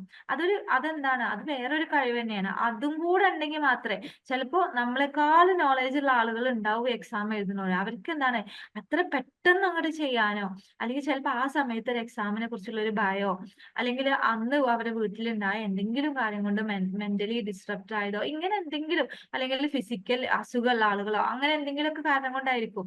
അല്ലാതെ നമ്മൾ മാത്രം വലിയ സംഭവം ആയതുകൊണ്ട് നമുക്ക് നെറ്റോ JRF കിട്ടുന്നതല്ല. ഈ എല്ലാ കാര്യങ്ങളും ഒത്തു വരുമ്പോൾ മാത്രമേ, അതായത് അത്രയും ഫോക്കസ്ഡ് ആയിട്ട് നമ്മൾ പ്രിപ്പറേഷൻ നമ്മൾ കൊണ്ടുവന്നാലേ നമുക്ക് ആ ഒരു 3 മണിക്കൂർ അല്ലെ, നമ്മൾ ചിലപ്പോൾ എത്രയോ വർഷങ്ങൾ എടുത്തിട്ടൊക്കെ ആയിരിക്കും പഠിച്ചത്. ഡിഗ്രി ചിലരൊക്കെ നെറ്റിന് വേണ്ടി ചെയ്തിട്ടുണ്ട്. 1 ഇയറോ അല്ലെങ്കിൽ PGന്റെ കൂടെ തന്നെ നമ്മൾ അതിലേക്ക് ജോയിൻ ചെയ്തിട്ടൊക്കെ വന്നിട്ടുണ്ടാവും. 1 ഇയറിലൊക്കെ പ്രിപ്പയർ ചെയ്യുന്ന കുട്ടികളൊക്കെ നമുക്കറിയാം. സോ അങ്ങനെ വന്ന കുട്ടികളടക്കം എന്താണ് ചിലപ്പോൾ കിട്ടാതെ പോകുന്നത് എന്തുകൊണ്ടായിരിക്കും? അവരുടെ ഈ ഒരു പ്രിപ്പറേഷനിൽ വരുന്ന ഫോൾട്ടുകളാണ്, ചെറിയ ചെറിയ ഫോൾട്ടുകൾ. സോ നമ്മൾ എന്ത് വേണം, പേപ്പർ 1നും പേപ്പർ 2നും നമ്മൾ ഒരേപോലെ ഫോക്കസ് ചെയ്യണം. ഓക്കെ, അപ്പൊ നമ്മൾ എന്താ അതിനെ നമ്മൾ മാനേജ് ചെയ്യണം. എന്താണോ നമുക്ക് മെഷർ ചെയ്യാൻ പറ്റുന്നത് അതിനെ നമുക്ക് മാനേജ് ചെയ്യാനും പറ്റണം. സോ നമുക്ക് സിസ്റ്റമാറ്റിക് ആയിട്ടുള്ള ഒരു പ്ലാൻ ഉണ്ടായിരിക്കലും നിർബന്ധമാണ്. നമുക്ക് 10 യൂണിറ്റുകൾ പേപ്പർ 1ലുണ്ട്, 10 യൂണിറ്റുകൾ പേപ്പർ 2ലുണ്ട്. ഈ ഓരോ യൂണിറ്റ് എന്ന് പറയുന്നത് അത്ര സിമ്പിൾ ഒന്നല്ല. അതിന്റെ അകത്ത് പിന്നെയും ഡിഫറെന്റ് ആയിട്ടുള്ള ഏരിയാസ് ഉണ്ട്. സോ നിങ്ങളൊന്ന് ഡിവൈഡ് ചെയ്ത് നോക്കിക്കേ. നിങ്ങളുടെ മുന്നിൽ പിന്നെ എത്ര ഉള്ളത്? 70 ഡേയ്സ് ആണുള്ളത് അല്ലെ. 70 ഡേയ്സിന്റെ അകത്ത് നിങ്ങൾക്ക് എന്ത് ചെയ്യണം? ഈ 20 യൂണിറ്റുകൾ കവർ ചെയ്യണം. അല്ലെങ്കിൽ 10 യൂണിറ്റുകളാണ് നിങ്ങൾ കവർ ചെയ്യണമെന്ന് വിചാരിച്ചോളൂ. അപ്പൊ നമുക്ക് എത്ര 7 ഡേയ്സ് ആണുള്ളത് അല്ലെ. അതായത് ഇപ്പൊ 20 യൂണിറ്റ് ആണെങ്കിൽ നിങ്ങൾക്ക് അതിന്റെ പകുതിയേ ഉള്ളൂ. അപ്പൊ നിങ്ങളൊന്ന് ആലോചിച്ചേ, നമ്മള് ഡിസ്ക്രീറ്റ് മാത്സ്, അതല്ലെങ്കിൽ എന്താ കമ്പ്യൂട്ടർ ഓർഗനൈസേഷൻ, അതല്ലെങ്കിൽ എന്താ തിയറി ഓഫ് കമ്പ്യൂട്ടേഷൻ, എത്ര ദിവസം? 3.5 ദിവസം കൊണ്ട് തിയറി ഓഫ് കമ്പ്യൂട്ടേഷൻ നിങ്ങൾ കംപ്ലീറ്റ് ചെയ്യും. ഡാറ്റാ സ്ട്രക്ചേഴ്സ് മാത്രമല്ല, data structures and algorithm analysis, ഇത് മൊത്തമാണ് ഒരു പേപ്പർ 3.5 ദിവസം കൊണ്ട് നിങ്ങൾ കവർ ചെയ്യും. ഇതാണ് ക്വസ്റ്റ്യൻ. നിങ്ങൾ ഇപ്പോഴും പ്രിപ്പയർ ചെയ്ത് തുടങ്ങിയിട്ടില്ലെങ്കിൽ നിങ്ങൾ എവിടെയാ ഇപ്പൊ എത്തി നിൽക്കുന്നത്? ഇങ്ങനെ നിങ്ങൾക്ക് എന്തുണ്ടാവണം? ഒരു മെഷറബിൾ ആയിട്ടുള്ള ഒരു പ്ലാന് തന്നെ ഉണ്ടായിരിക്കണം. ആ പ്ലാന് വെച്ച് മുന്നോട്ട് നിങ്ങൾ എന്താ വിചാരിക്കുക? ഇപ്പോഴും നോട്ടിഫിക്കേഷൻ വന്നില്ലല്ലോ. നോട്ടിഫിക്കേഷൻ വന്നിട്ട് 3 മാസം കഴിഞ്ഞിട്ട് എക്സാം നടത്തുകയാണ്. ഇത് PSC അല്ല, ഇത് എന്താണ്? ഇത് NTA കണ്ടക്ട് ചെയ്യുന്ന എക്സാം ആണ്. അവർ ഓൾറെഡി പറഞ്ഞു വെച്ചിട്ടുണ്ട് ജൂൺ സൈക്കിൾ, ഡിസംബർ സൈക്കിൾ. അതെന്താണ്? നോട്ടിഫിക്കേഷൻ എന്ന് വന്നാലും ഇനിയിപ്പോ എന്താണ് മെയിലാണ് നോട്ടിഫിക്കേഷൻ വരുന്നെങ്കിൽ ജൂണിൽ അവർ എക്സാം കണ്ടക്ട് ചെയ്യും. ചിലപ്പോൾ അങ്ങോട്ടോ ഒരു ഡേറ്റ് ഒക്കെ മാറുള്ളൂ. ജൂൺ 1ന്റെ പകരം ജൂൺ 10ഓ 15ഓ ആവാം. പക്ഷെ ജൂണിൽ എക്സാം ഉണ്ടാവും. ഓക്കെ, അപ്പോ നമ്മൾ നോട്ടിഫിക്കേഷൻ വരാൻ വേണ്ടി വെയിറ്റ് ചെയ്താൽ എന്താണ്, NTA പ്രശ്നമൊന്നുമില്ല. അവരെന്ത് മാത്രമേ നോക്കുള്ളൂ, അപ്പിയർ ചെയ്യുന്നതിൽ എന്താണ് 3% ആളുകൾക്ക് അവര് നെറ്റ് കൊടുക്കും. ആ 3%-ൽ ഞാൻ വരണോ വേണ്ടേ? 1% ആളുകൾക്ക് അവര് JRF കൊടുക്കും. അതിന്റെ അകത്ത് ഞാൻ വരണോ വേണ്ടേ എന്നുള്ളത് തീരുമാനിക്കേണ്ടത് നമ്മളാണ് അല്ലെ. അതിന് നമ്മൾ വരണം എന്നുണ്ടെങ്കിൽ എന്ത് ചെയ്യണം? നമുക്ക് ഇങ്ങനെയുള്ള സിസ്റ്റമാറ്റിക് ആയിട്ടുള്ള ഒരു പ്ലാൻ വെച്ചിട്ട് നമുക്ക് മുന്നോട്ട് പോകണം. സോ നമ്മൾ സിലബസ് കവർ ചെയ്തു അല്ലെ. പക്ഷെ സിലബസ് മാത്രം പോരാന്ന് ഞാൻ പറഞ്ഞിട്ടുണ്ടായിരുന്നു. പിന്നെ എന്തൊക്കെയാ വേണ്ടത്? പിന്നെ ബാക്കി വേണ്ടത് ഇത്രയും കാര്യങ്ങളാണ്. അതായത് ഇനി എനിക്ക് പറയാനുള്ളത്, കഴിഞ്ഞൊക്കെ എക്സാം അറ്റൻഡ് ചെയ്തിട്ട് കിട്ടാതെ നിൽക്കുന്ന ചിലരുണ്ടാവും. പക്ഷെ നിങ്ങൾ അത് വിചാരിച്ച് ഒരിക്കലും വറി ആവരുത്. നിങ്ങൾ മാത്രം നല്ല കിട്ടാത്തത്. ഈ 3%-ന്റെ ബാക്കി വരുന്ന എത്രയാ 97% കിട്ടാത്തവർ തന്നെയാണ്. ഒരു കാലത്ത് ഇവരും ഈ 3% ഉള്ളവരും കിട്ടാത്തവരായിരുന്നു. അവര് പിന്നെ കേറി വന്നതാ. PSC ഒന്നും അല്ലല്ലോ, എന്താണ് 5 വർഷം 6 വർഷം കൂടുമ്പോഴല്ല എക്സാം കണ്ടക്ട് ചെയ്യുന്നത്. നമുക്ക് ഒരു വർഷം തന്നെ 2 ചാൻസ് ഉണ്ട്. നമുക്ക് അറ്റൻഡ് ചെയ്യാൻ വേണ്ടിയിട്ട് തന്നെയാണ് ആ ചാൻസ് തന്നിട്ടുള്ളത്. അപ്പോൾ എക്സാം അറ്റൻഡ് ചെയ്യാന്ന് പറയുന്നത് ഒരു മോശമായിട്ടുള്ള കാര്യമൊന്നുമല്ല. ഒരു പ്രാവശ്യം കിട്ടിയില്ലെങ്കിൽ അടുത്ത പ്രാവശ്യം കിട്ടിക്കോളും. നമ്മളെന്താണ്, നിങ്ങൾ ചിലപ്പോൾ ഒരു കഥയൊക്കെ കേട്ടിട്ടുണ്ടാവില്ലേ, ഒരു വലിയൊരു പാറ പൊട്ടിക്കാൻ പോയിട്ട് 99 അടി വരെ അടിച്ചിട്ടും ആ പാറ പൊട്ടിയില്ല. അയാൾ എന്ത് ചെയ്തു, ലാസ്റ്റ് എനിക്കിനി വയ്യാന്ന് പറഞ്ഞിട്ട് അവിടെ ഇട്ടിട്ട് പോയി. അതിന്റെ ശേഷം വന്ന ഒരാൾ എന്ത് ചെയ്തു, ഒറ്റ അടി കൊടുത്തു, പാറ പൊട്ടി. അപ്പൊ അയാളുടെ ഒരടിക്ക് അത്രയും പവർ ഉണ്ടായത് കൊണ്ടല്ല, ഇയാൾ 99 പ്രാവശ്യം എന്താണ് അത് അടിച്ചുകൊണ്ടിരുന്നപ്പോ ഈ പാറ പൊട്ടാനായിട്ട് വന്നിട്ടുണ്ടായിരുന്നു. ഒരു പ്രാവശ്യം കൂടി ചെയ്യാനുള്ള ക്ഷമ അയാൾ കാണിച്ചിട്ടുണ്ടായിരുന്നെങ്കിൽ അയാൾ വിജയിക്കുമായിരുന്നു. സോ അത് തന്നെയാണ് എനിക്ക് പറയാനുള്ളത്. ഞാൻ കഴിഞ്ഞ HSTക്ക് വേണ്ടി പ്രിപ്പയർ ചെയ്യുമ്പോഴാണ് ഞാൻ JRFന് ഫോക്കസ് ചെയ്തത്. പക്ഷെ അന്ന് എനിക്ക് കിട്ടിയില്ല. അപ്പൊ ഞാൻ വിചാരിച്ചു, ഇനി വയ്യ, എത്ര കാലമായിപ്പോ അല്ലെ. അല്ലെങ്കിൽ നമ്മൾ ഫോക്കസ് ചെയ്ത് നോക്കുമ്പോ അത്രയും കണ്ടന്റ് നമുക്കറിയാം. എന്നിട്ട് നമ്മൾ ഇനിയും ഞാൻ എന്താ ഇനി പഠിക്കാനുള്ളത്. സോ നമ്മൾ അങ്ങനെ വരെ ചിന്തിച്ചു നോക്കി.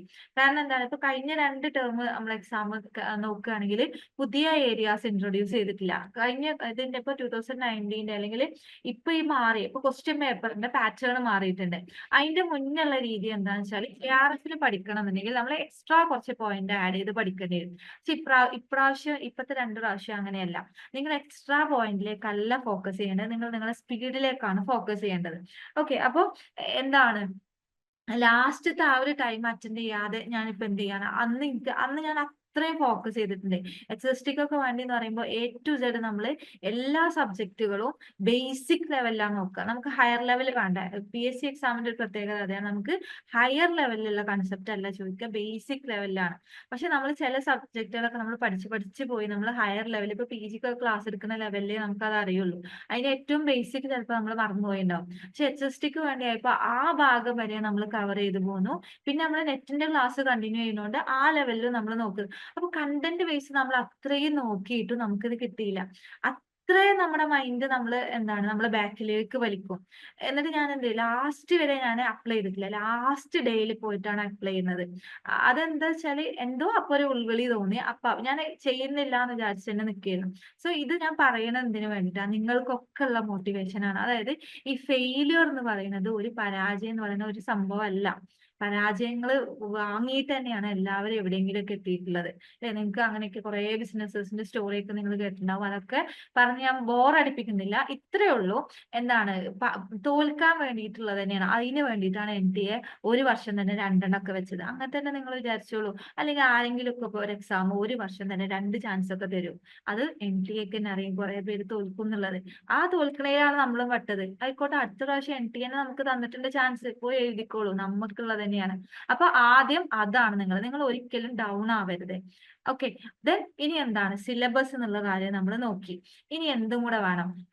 ഇന്നത്തെ ക്ലാസ് കേട്ടപ്പോ ഞാൻ ഫസ്റ്റ് തന്നെ നമ്മൾ തീരുമാനിച്ചില്ലേ, ഞാൻ ഉറപ്പായിട്ടും അടുത്ത പ്രാവശ്യം ഇന്ന് ഈ ക്ലാസ്സും കഴിഞ്ഞ് ഇറങ്ങുമ്പോൾ നമ്മളിങ്ങനെ ബൂസ്റ്റ് ചെയ്ത് ഇങ്ങനെ വീർത്തിരിക്കുകയായിരിക്കും.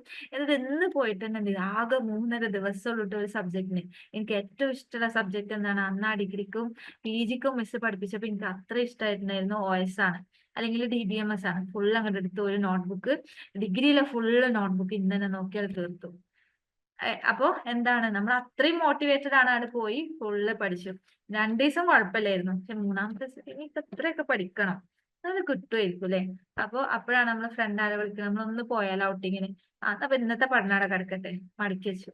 അങ്ങനെ മടക്കി വെച്ച് പോയാല് എന്താണ്, നമ്മൾ പരാജയത്തിലേക്കാണ് പോകുന്നത്. അപ്പൊ എന്ത് വേണം, കൺസിസ്റ്റൻസി വേണം. നിങ്ങൾ അങ്ങനെ ഒന്നിച്ച് പഠിക്കൊന്നും വേണ്ട. ഒരു ദിവസം നിങ്ങൾക്ക് എത്ര സമയമുണ്ടോ അതിനനുസരിച്ച് മാത്രം പ്ലാൻ ചെയ്യുക. നമ്മുടെ ടൈമിനനുസരിച്ച് പ്ലാൻ ചെയ്യുക. പക്ഷെ പ്ലാൻ ചെയ്തത് കൺസിസ്റ്റന്റ് ആയിരിക്കണം. അപ്പൊ ഒരു ദിവസം നിങ്ങൾ 1 മണിക്കൂറാണ് ഫസ്റ്റ് സ്റ്റാർട്ട് ചെയ്തത്, ആ 1 മണിക്കൂർ എന്ന് നിങ്ങൾ കീപ്പ് ചെയ്യുക. അതാണ് ഏറ്റവും ഇമ്പോർട്ടന്റ്. ഓക്കെ, ദെൻ ഇനി എന്താണ്, നിങ്ങൾ കൺസിസ്റ്റന്റ് ആയിട്ട് പഠിച്ചു. പിന്നെ എന്ത് വേണം, ഓരോ ഏരിയ നിങ്ങൾ പഠിക്കുന്ന സമയത്തും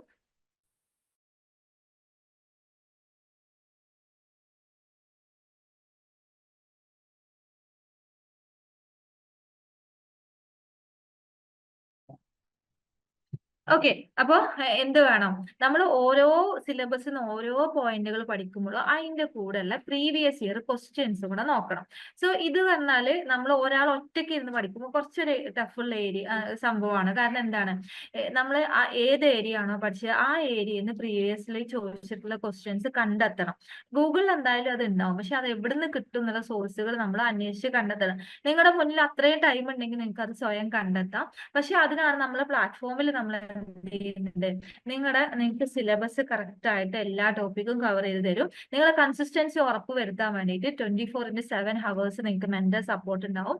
ദെൻ ഓരോ ഏരിയ കവർ ചെയ്യുമ്പോൾ നിങ്ങൾക്ക് ടോപ്പിക് വൈസ് ആയിട്ട് നമ്മൾ പ്രിപ്പയർ ചെയ്ത് കൊടുക്കുന്ന MCQ ക്വസ്റ്റ്യൻസ് ഉണ്ട്. ദെൻ അത് കഴിഞ്ഞിട്ട് നിങ്ങൾക്ക് മോക്ക് ടെസ്റ്റുകൾ ഉണ്ട്. ഇതൊക്കെ നിങ്ങൾ ഒരു പ്ലാറ്റ്ഫോമിൽ, നമ്മുടെ എയ്ഫറിന്റെ പ്ലാറ്റ്ഫോമിൽ ഇതൊക്കെ അവൈലബിൾ ആണ്. ദെൻ ഇനി ടൈം മാനേജ്മെന്റ്. ഈ ടൈം മാനേജ്മെന്റിലാണ് നിങ്ങൾക്ക് ഷെഡ്യൂൾ വേണ്ടത്. ഇത് നമ്മൾ എന്താണ്, ചിലപ്പോൾ ചിലയിടത്തൊക്കെ നമ്മൾ എന്ത് ചെയ്യലുണ്ട്, കുറച്ചും കൂടെ ഒക്കെ ടൈം ഉണ്ടെങ്കിൽ നമ്മൾ തന്നെ ആ ഒരു ടൈം ചാർട്ട് ചെയ്ത് കൊടുക്കും. പക്ഷെ ഇതെല്ലാം എപ്പോഴും പ്രാക്ടിക്കൽ അല്ല. കാരണം എന്താണ്, നമ്മുടെ മുന്നിൽ വരുന്ന സ്റ്റുഡൻസ് ഡിഫറെന്റ് ആയിട്ടുള്ള ആളുകളാണ്. കുറെ പേര് ഹൗസ് വൈഫ്സ് ആയിരിക്കും, കുറെ പേര് സ്റ്റുഡൻസ് ആയിരിക്കും, കുറെ പേര് വർക്കിംഗ് മദേഴ്സ് ഒക്കെ ആയിരിക്കും, അല്ലെങ്കിൽ എന്താണ് വർക്ക് ചെയ്തുകൊണ്ടിരിക്കുന്ന ആളുകളായിരിക്കും. സോ ഇവർക്ക് എല്ലാവർക്കും വേണ്ടിയിട്ട് ഒരേ രീതിയിൽ നമുക്ക് ടൈം ചാർട്ട് ചെയ്യാൻ പറ്റില്ല. സോ ഇത് നിങ്ങളാണ് ചെയ്യേണ്ടത്.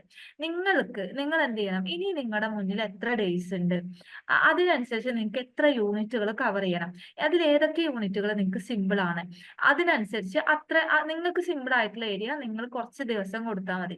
നിങ്ങൾക്ക് ടഫ് ആയിട്ടുള്ള ഏരിയ നിങ്ങൾ കുറച്ച് കൂടുതൽ ടൈം കൊടുക്കണം. ഇനി എന്താണ്, ഇതാവുമ്പോൾ നിങ്ങൾ സിലബസിനെ നിങ്ങൾക്ക് ഓവറോൾ ആയിട്ട് വ്യൂ ഉണ്ടാക്കിയെടുത്തു എങ്ങനെ കവർ ചെയ്യാന്നുള്ളത്. പക്ഷെ അത് മാത്രം പോരാ, നിങ്ങളുടെ ടൈം നിങ്ങളാണ് കണ്ടെത്തേണ്ടത്. ഒരു ദിവസം ഒരു പഠിക്കുന്ന PGക്ക് പഠിക്കുന്ന ഒരു സ്റ്റുഡന്റ്, ഒരു ദിവസം ഹൗസ് വൈഫ് ആയിട്ട് അല്ലെങ്കിൽ വർക്കിംഗ് മദർ ആയിട്ട് നിൽക്കുന്ന ഒരാൾക്കും ഒരേപോലെ ടൈം സ്പെൻഡ് ചെയ്യാൻ കിട്ടില്ല. ചിലപ്പോൾ ഒരു വർക്കിംഗ് മദറിന് എത്രേ കിട്ടുള്ളൂ, ഒരു ദിവസം 1 അവരെ കിട്ടുള്ളൂ. പക്ഷെ ആ സമയത്ത് ഒരു സ്റ്റുഡന്റിന് എന്ത് കിട്ടും, 4 അവറൊക്കെ കിട്ടും. സോ അതിനനുസരിച്ച് തന്നെ നിങ്ങൾ നിങ്ങളുടെ ടൈമിനെ ചാർട്ട് ചെയ്യുക. അപ്പൊ എനിക്ക് ഒരു മണിക്കൂറുള്ളെങ്കിൽ എനിക്ക് എന്താ അറിയാ, ടോട്ടല് ഒരു സബ്ജക്റ്റിന് എനിക്ക് കിട്ടുക ആകെ 4 ദിവസം ഉള്ളൂ. അങ്ങനെയാണെങ്കിൽ ഒരു മണിക്കൂറിനുള്ളിൽ ഞാൻ എത്ര കവർ ചെയ്യണം, ആ ഒരു രീതിയിൽ നമ്മൾ കവർ ചെയ്ത് പോവാം. പക്ഷെ നമുക്ക് കഴിയാത്ത അത്രയും നമ്മൾ കവർ ചെയ്യണ്ട.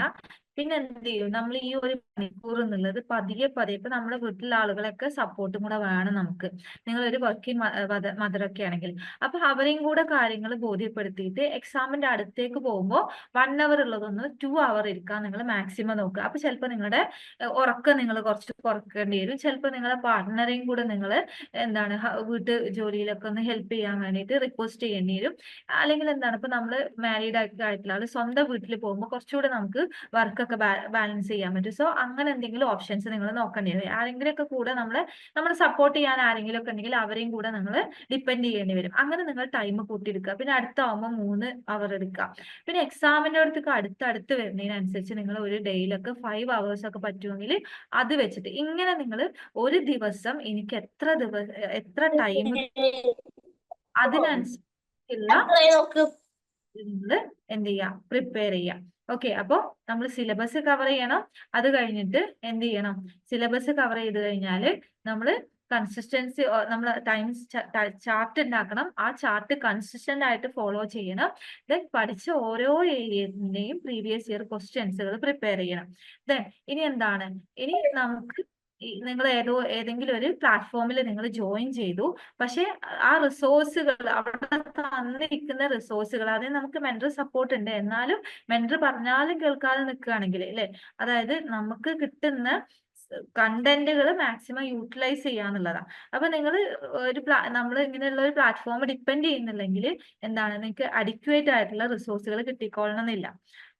ഇനി കിട്ടുമെന്നുണ്ടെങ്കിൽ തന്നെ നമുക്ക് കുറച്ച് ടൈം എടുക്കും. ഇപ്പൊ ഞാൻ എന്റെ ഫസ്റ്റത്തെ അറ്റംപ്റ്റിൽ ഞാൻ പറഞ്ഞ നെറ്റിന് വേണ്ടി ഞാൻ ചെയ്യുമ്പോൾ എനിക്ക് വന്ന ഒരു ബുദ്ധിമുട്ട് എന്ന് പറയുന്നത് ഇത് തന്നെയായിരുന്നു. എവിടുന്നാണ് ഈ കറക്റ്റ് സിലബസ് കിട്ടുക എന്നുള്ളത്, അല്ലെങ്കിൽ കറക്റ്റ് ക്വസ്റ്റ്യൻസ് എവിടുന്ന് കിട്ടും, എങ്ങനെ ഫോക്കസ് ഏരിയ കിട്ടും, ഇതെന്നുള്ളത് കുറച്ച് ടൈം എടുക്കുമായിരുന്നു. അതുകൊണ്ടാണ് എനിക്ക് ഫസ്റ്റ് എന്ത് ചെയ്യാൻ പറ്റില്ല, റിവിഷനിലേക്ക് കംപ്ലീറ്റ് ചെയ്യാൻ പറ്റിയില്ല. പക്ഷെ എനിക്ക് ആ ഒരു ടൈം കൊറോണ ടൈം ആയതുകൊണ്ട് എക്സാമിന് നീട്ടി. പക്ഷെ ഇപ്പോഴൊക്കെ എന്താണ് ഒരു ഡേറ്റ് പറഞ്ഞാൽ NT അത് മാറ്റുന്നേ ഇല്ല. അപ്പൊ എല്ലാരും ഞാൻ പ്രിപ്പയർ ആവാത്തോണ്ട് എനിക്ക് എന്താണ് സമയം കിട്ടാത്തതുകൊണ്ട് എന്തായാലും എനിക്ക് വേണ്ടിയിട്ടാണല്ലോ എക്സാം. അപ്പൊ നമ്മളെ ചുറ്റുപാടുകൾ അതിലേക്ക് വേണ്ടി വരും. അതുകൊണ്ട് എനിക്ക് വേണ്ടി എക്സാം ടൈം നീട്ടുന്നൊന്നും ആരും വിചാരിക്കണ്ട. നമ്മൾ അങ്ങനെ പ്രിപ്പയർ ചെയ്യരുത്.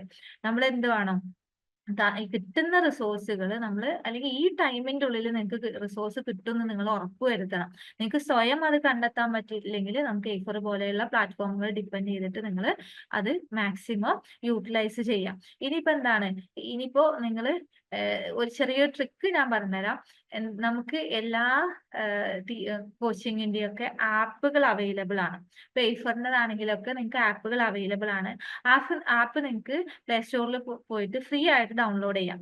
ആ ഫ്രീ ആയിട്ട് ഡൗൺലോഡ് ചെയ്യുമ്പോൾ 1 or 2 മോക്ക് എക്സാമുകൾ നിങ്ങൾക്ക് ഫ്രീ ആയിരിക്കും. അതിന് നിങ്ങൾക്ക് സബ്സ്ക്രിപ്ഷൻ എടുക്കൊന്നും വേണ്ട. അപ്പോൾ അറ്റ്ലീസ്റ്റ് നിങ്ങൾ അതെങ്കിലുമൊക്കെ ചെയ്യുക. അതുപോലെ തന്നെ NTA സൈറ്റിൽ കമ്പ്യൂട്ടർ സയൻസ് സബ്ജക്ട് എടുത്തു കഴിഞ്ഞാൽ 2 ക്വസ്റ്റ്യൻ പേപ്പർ നിങ്ങൾക്ക് ഫ്രീ ആയിട്ട് അറ്റൻഡ് ചെയ്യാനുള്ള ചാൻസ് ഉണ്ട്. അതായത് നമുക്ക് പ്രാക്ടീസ് വേണം. പ്രാക്ടീസ് ഇല്ലാതെ, അതായത് ഈ ടൈം മാനേജ്മെന്റ് എന്ന് പറയുന്നത് പ്രിപ്പറേഷനിൽ മാത്രം പോരാ, എക്സാം ഹാളിലും കൂടെ നിങ്ങൾക്ക് ടൈം മാനേജ്മെന്റ് കിട്ടണം. എന്നാൽ മാത്രമേ നമുക്ക് എക്സാം കറക്റ്റ് ആയിട്ട് ചെയ്യാൻ പറ്റുള്ളൂ. അപ്പൊ എങ്ങനെ അത് കിട്ടണം എന്നുണ്ടെങ്കിൽ നിങ്ങൾക്ക് പ്രാക്ടീസ് ഉണ്ടാവണം. മോക്ക് ടെസ്റ്റുകൾ മാക്സിമം അറ്റൻഡ് ചെയ്ത്, അതായത് കമ്പ്യൂട്ടർ ബേസ്ഡ് ടെസ്റ്റ് ആണ്, നമുക്ക് ആ സ്ക്രീൻ മാനേജ് ചെയ്യാൻ പറ്റണം. അതുപോലെ തന്നെ വിത്തിൻ ദ ടൈമിന്റെ ഉള്ളിൽ നമുക്ക് ആൻസർ കിട്ടണം. ഞാൻ പറഞ്ഞല്ലോ, ഈ 3 മണിക്കൂറിന്റെ എക്സാം 5 മണിക്കൂറിലേക്ക് നീട്ടിയാൽ 3% അല്ല, അതിലുള്ള 50% ആളുകളും നെറ്റ് ക്വാളിഫൈ ചെയ്യും. ഷുവർ ആണ്, എല്ലാവർക്കും കണ്ടന്റ് ഉണ്ട്. പക്ഷെ 3 മണിക്കൂറിന്റെ ഉള്ളിൽ അത് അറ്റൻഡ് ചെയ്യണം എങ്ങനെയാന്നുള്ള ആ ഒരു ഇത് അറിയാത്തത് കൊണ്ടാണ്. സോ അതിന് നമുക്ക് എന്താ വേണ്ടത്, നമ്മള് മോക്ക് ടെസ്റ്റുകൾ മാക്സിമം അറ്റൻഡ് ചെയ്തിട്ട് നോക്കണം. അപ്പൊ എവിടുന്നൊക്കെ കയറി നിങ്ങൾക്ക് മോക്ക് ടെസ്റ്റുകൾ കിട്ടുമോ അതൊക്കെ നിങ്ങൾ അറ്റൻഡ് ചെയ്ത് നോക്കുക. നമ്മുടെ പ്ലാറ്റ്ഫോമിൽ നമ്മൾ അത്രയും മോക്ക് ടെസ്റ്റുകൾ ചെയ്യുന്നുണ്ട്. അതുപോലെ തന്നെ വീഡിയോ ആയിട്ട് നമ്മൾ എന്തുണ്ട്, പ്രീവിയസ് ഇയർ ക്വസ്റ്റ്യൻസ് എന്തെങ്കിലും വർക്ക്ഔട്ട് ചെയ്യുന്നുണ്ട്. സോ പ്രീവിയസ് ഇയർ ക്വസ്റ്റ്യൻസ് നമ്മൾ വർക്ക്ഔട്ട് ചെയ്യുമ്പോഴാണ് നമുക്ക് മനസ്സിലാവുക എവിടേക്കാണ് ഫോക്കസ് ഏരിയ ഉള്ളത് എന്നുള്ളത്. അതുപോലെ തന്നെ അടുത്ത പ്രാവശ്യത്തെ ക്വസ്റ്റ്യൻ വരാനുള്ള ചാൻസ്. അപ്പൊ നിങ്ങൾ പ്രീവിയസ് ഇയർ ക്വസ്റ്റ്യൻ നോക്കുമ്പോൾ ക്വസ്റ്റ്യൻ അതിന്റെ ആൻസർ അങ്ങനെ മാപ്പ് ചെയ്ത് പോകരുത്. നമ്മൾ എന്ത് ചെയ്യണം, 4 ഓപ്ഷൻസ് ഉണ്ടെങ്കിൽ ഒരു ഓപ്ഷൻ മാത്രം കറക്റ്റ് ആയി, അത് നമ്മൾ നോക്കുമ്പോൾ തന്നെ നമ്മൾ നോക്കണം വൈ ബാക്കി 3 എന്തുകൊണ്ട് കറക്റ്റ് ആയില്ല, അല്ലെങ്കിൽ ബാക്കി 3 എന്താണെന്നുള്ളത് മനസ്സിലാക്കണം.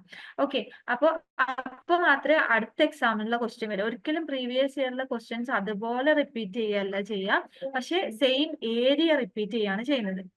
അപ്പൊ ആ ഏരിയ ഫൈൻഡ് ഔട്ട് ചെയ്യണമെങ്കിലാണ് നമ്മൾ previous year question just answer മാത്രം പഠിച്ചു വെച്ചാൽ പോരാ. പ്രീവിയസ് ഇയർ ക്വസ്റ്റ്യൻ പഠിക്കുന്ന സമയത്ത് എന്തുകൊണ്ട് ഇത് ആൻസർ ആയി എന്നുള്ളതും എന്തുകൊണ്ട് ബാക്കിയില്ലാത്തത് ആൻസർ ആയില്ല എന്നുള്ളതും കൂടെ നോക്കി പഠിക്കണം.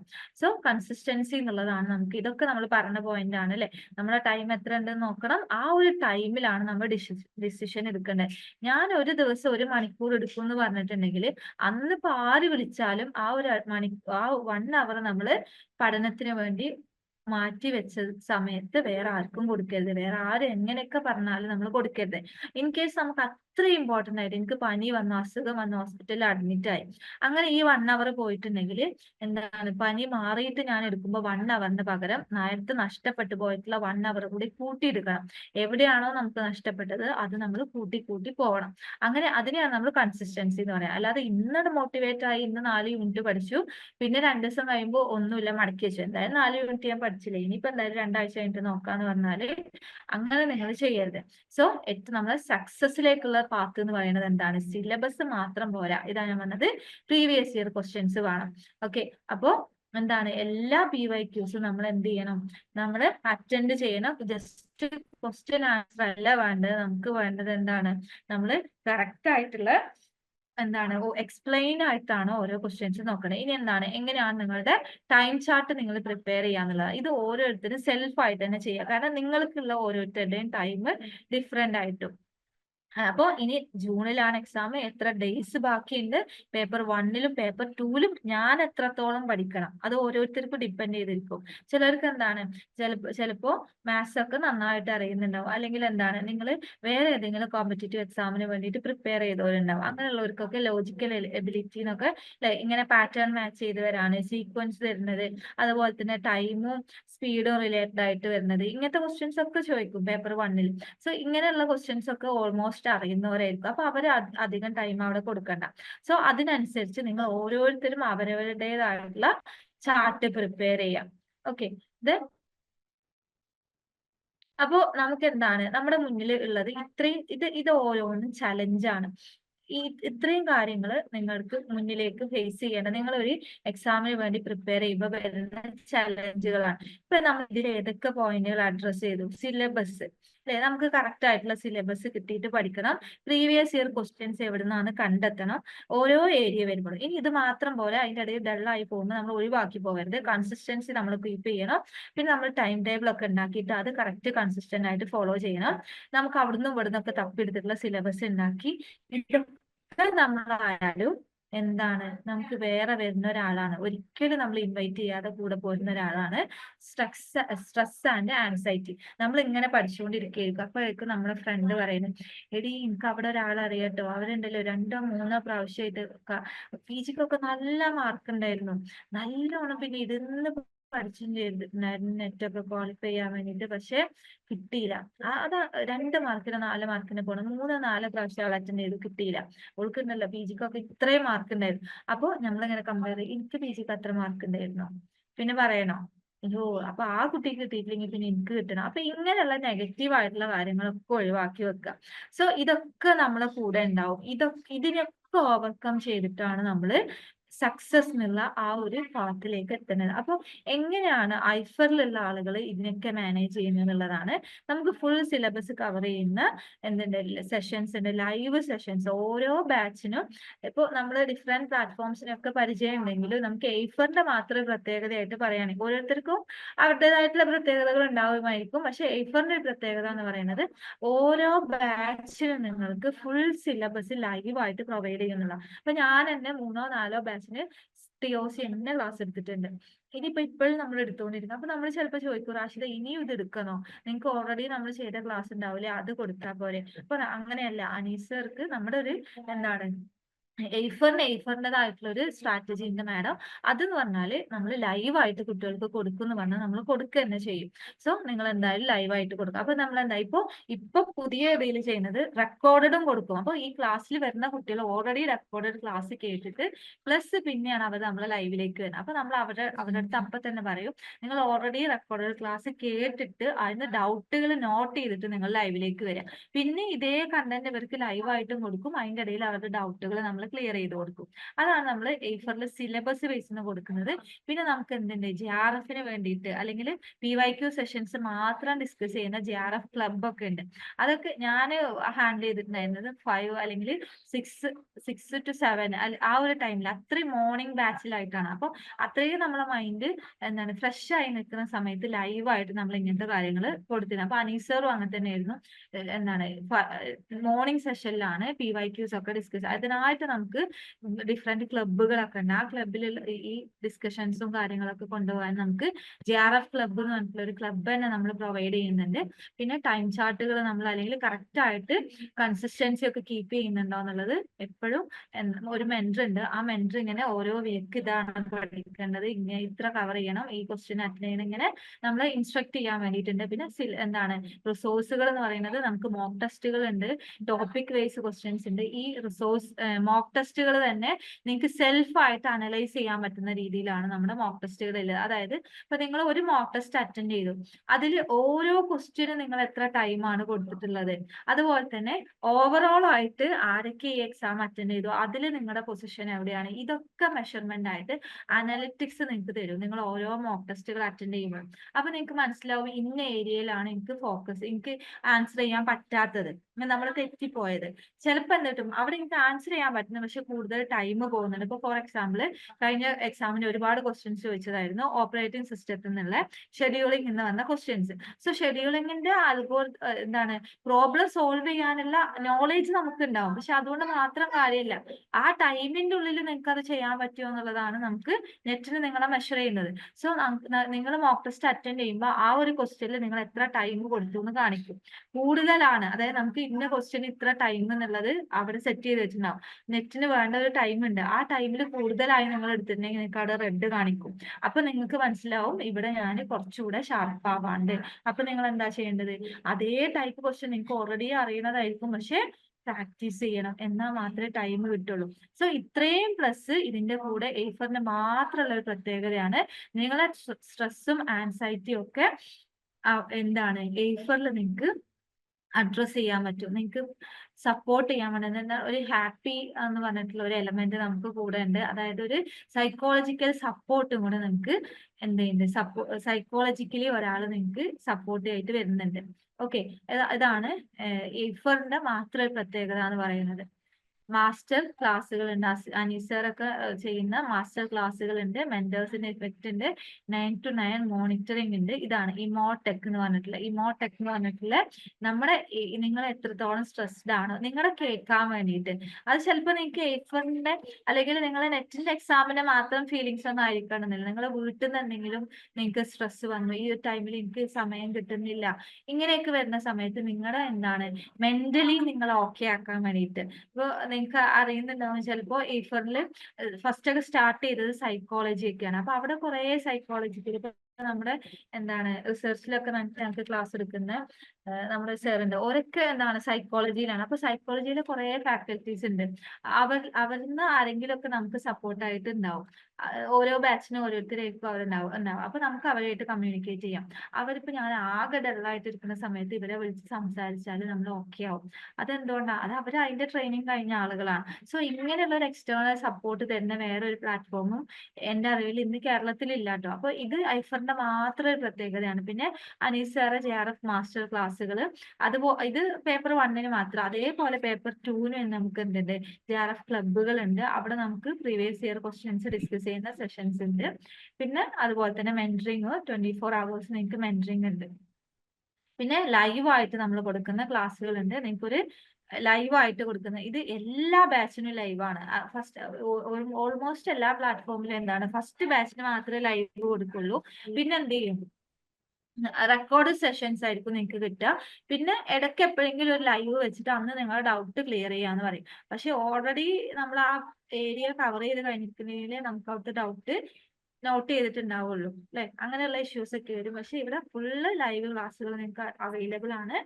സ്റ്റഡി പ്ലാൻസുകൾ തരുന്നുണ്ട്. അതുപോലെ തന്നെ നമുക്ക് ഈ ബുക്കായിട്ട് പ്രീവിയസ് ഇയർ ക്വസ്റ്റ്യൻസും കിട്ടുന്നുണ്ട്. അപ്പോൾ ലൈവ് സെഷനിൽ നമ്മൾ ഈ പ്രീവിയസ് ഇയർ ക്വസ്റ്റ്യൻസ് ഡിസ്കസ് ചെയ്യുന്നുണ്ട്. അതുപോലെ തന്നെ അല്ലാതെ ഫുള്ള് നമുക്ക് ഒരു എത്രയോ ക്വസ്റ്റ്യൻസ് അല്ലെങ്കിൽ ഒരു പ്രീവിയസ് ഇയറിലുള്ള 10 ക്വസ്റ്റ്യൻ പേപ്പർ ഒക്കെ കവർ ചെയ്യുന്ന രീതിയിലുള്ള ഈ ബുക്കുകൾ നിങ്ങൾക്ക് അവൈലബിൾ ആണ്. കോംപ്രിഹെൻസീവ് സ്റ്റഡി മെറ്റീരിയൽസും ഒക്കെ നമുക്ക് എയ്ഫറിന്റെ പ്ലാറ്റ്ഫോമിൽ അവൈലബിൾ ആണ്. പിന്നെ ഡെയിലി ടെസ്റ്റ് ഉണ്ട്, വീക്ക്ലി ടെസ്റ്റ് ഉണ്ട്, മന്ത്ലി ടെസ്റ്റുകൾ ഉണ്ട്. ദെൻ പിന്നെ എനിക്ക് യൂണീക്കായിട്ട് ഇതാണ് എയ്ഫർ റിസർച്ച് ഫെലോഷിപ്പ് എന്ന് പറഞ്ഞിട്ട്. അതായത് നമുക്ക് എന്താണ് നമ്മുടെ ഈ ഒരു കമ്മ്യൂണിറ്റിയിലുള്ള കുട്ടികൾക്ക് വേണ്ടിയിട്ട് നമ്മൾ ഒരു എക്സാം കണ്ടക്ട് ചെയ്യും. ദെൻ ആ ഒരു മോക്ക് ടെസ്റ്റ് ആ എക്സാമുകൾ കണ്ടക്ട് ചെയ്തിട്ട് അതിൽ ഹയസ്റ്റ് സ്കോർ വരുന്ന ഓരോ മന്ത്ലി എന്ന് തോന്നുന്നു, ഓരോ മന്ത്ലി നമുക്ക് ഹയസ്റ്റ് സ്കോർ വരുന്ന കുട്ടികൾക്ക് നമ്മൾ ഫെലോഷിപ്പ് കൊടുക്കും. അവർക്ക് ഫീസിൽ നമ്മൾ എന്താണ് ഒന്നെങ്കിൽ ഫീസ് ഇല്ലാതെ ഫസ്റ്റ് മന്തിൽ തന്നെ ഒക്കെ ക്വാളിഫൈ ചെയ്താൽ ഫീസ് ഇല്ലാതെ തന്നെ അവർക്ക് എന്ത് ചെയ്യാൻ പറ്റും. അതായത് അങ്ങനെ വരുന്ന കുട്ടികൾ എന്താണ് നമുക്കും അവരൊരു റിസോഴ്സ് ആണ്. അത്രയും കണ്ടന്റ് ഉള്ള കുട്ടികളാണ്. അപ്പൊ നമുക്ക് എന്ത് ചെയ്യാം, നമുക്ക് ഉറപ്പാണ് അവരെന്തായാലും അടുത്ത പ്രാവശ്യം നെറ്റ് അല്ലെങ്കിൽ JRF ക്വാളിഫൈ ചെയ്യും.